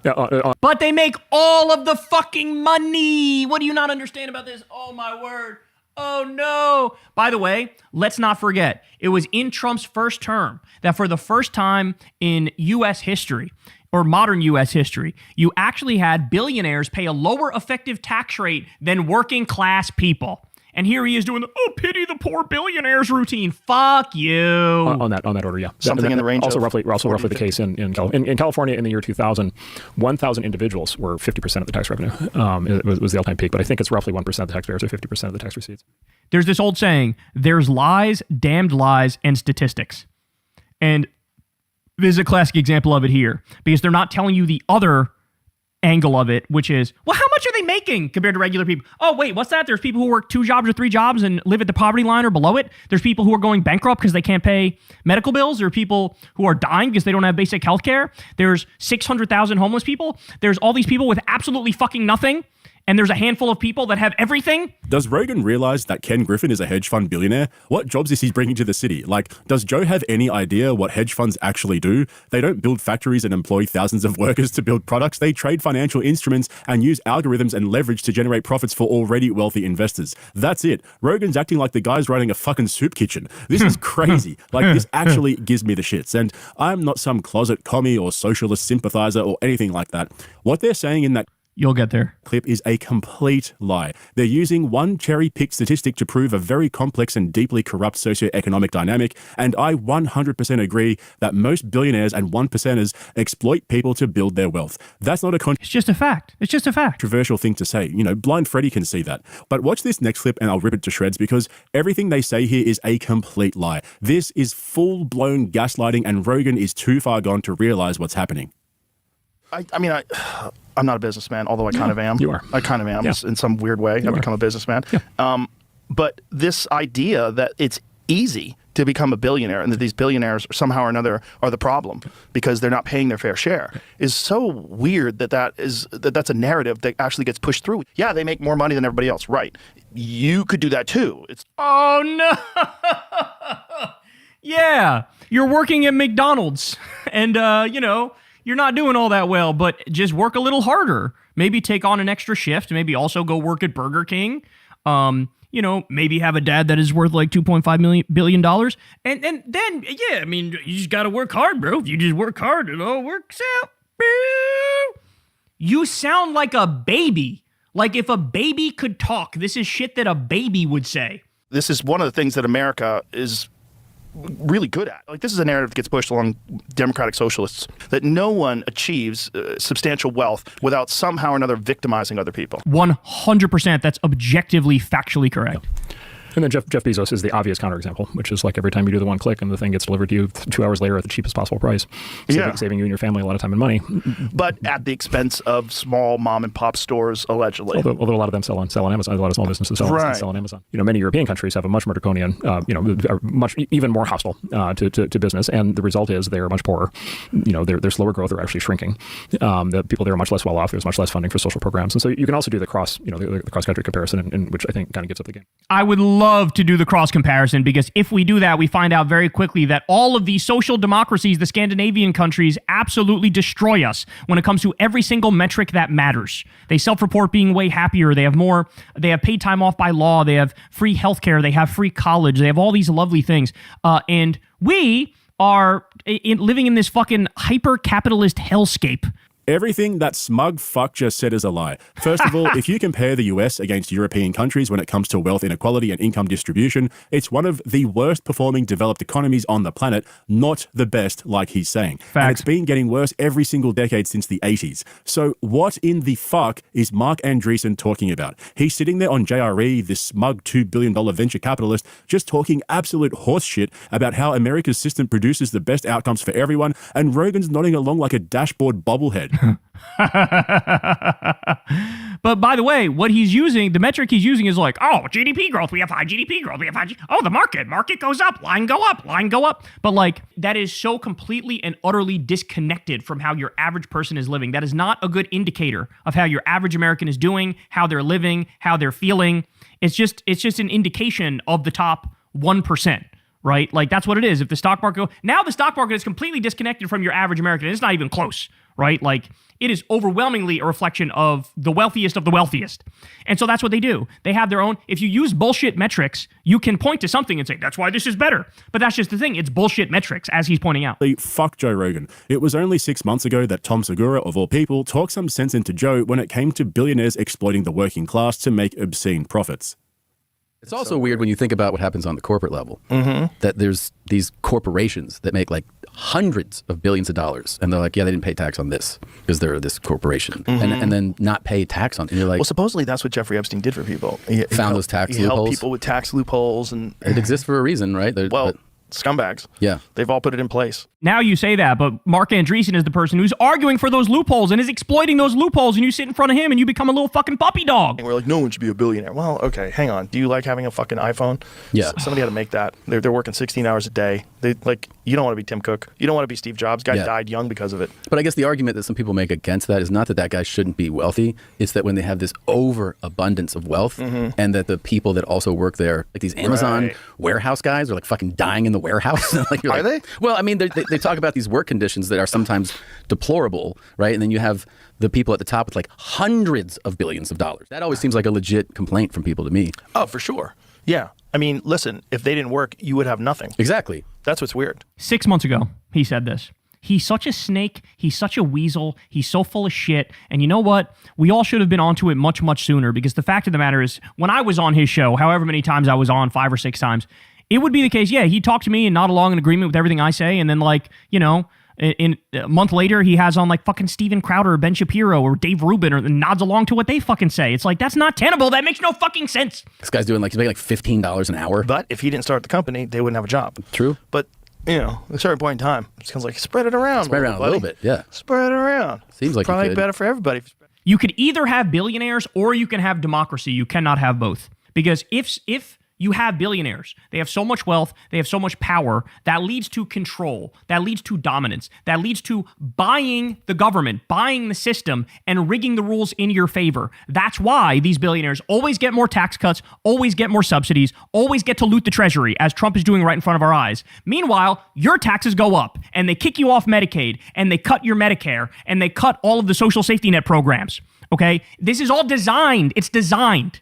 It is being done by the billionaires, by the Epstein class. They are the enemy. The problem is not the immigrants. Stop fucking immigrant fear-mongering. Stop doing anti-trans fear-mongering. Stop being anti-black. That's all a fucking distraction. They're not the actual problem. The problem are the billionaires. It's the billionaires and the fascists and the warmongers, all three of which Rogan likes to have on his show and not along in agreement to. Tom Segura talking sense into Joe Rogan about wealth inequality is wild. That's how far gone Joe is at this point. When the guy who publicly hates poor people is making more coherent economic arguments than you and your billionaire guest, something isn't right. And notice how Rogan was actually somewhat receptive to Tom's point about spreading it around. He agreed, nodded along, said, yeah, that seems better for everybody. But the second a billionaire is sitting in front of him making the opposite argument, he folds like a fucking lawn chair.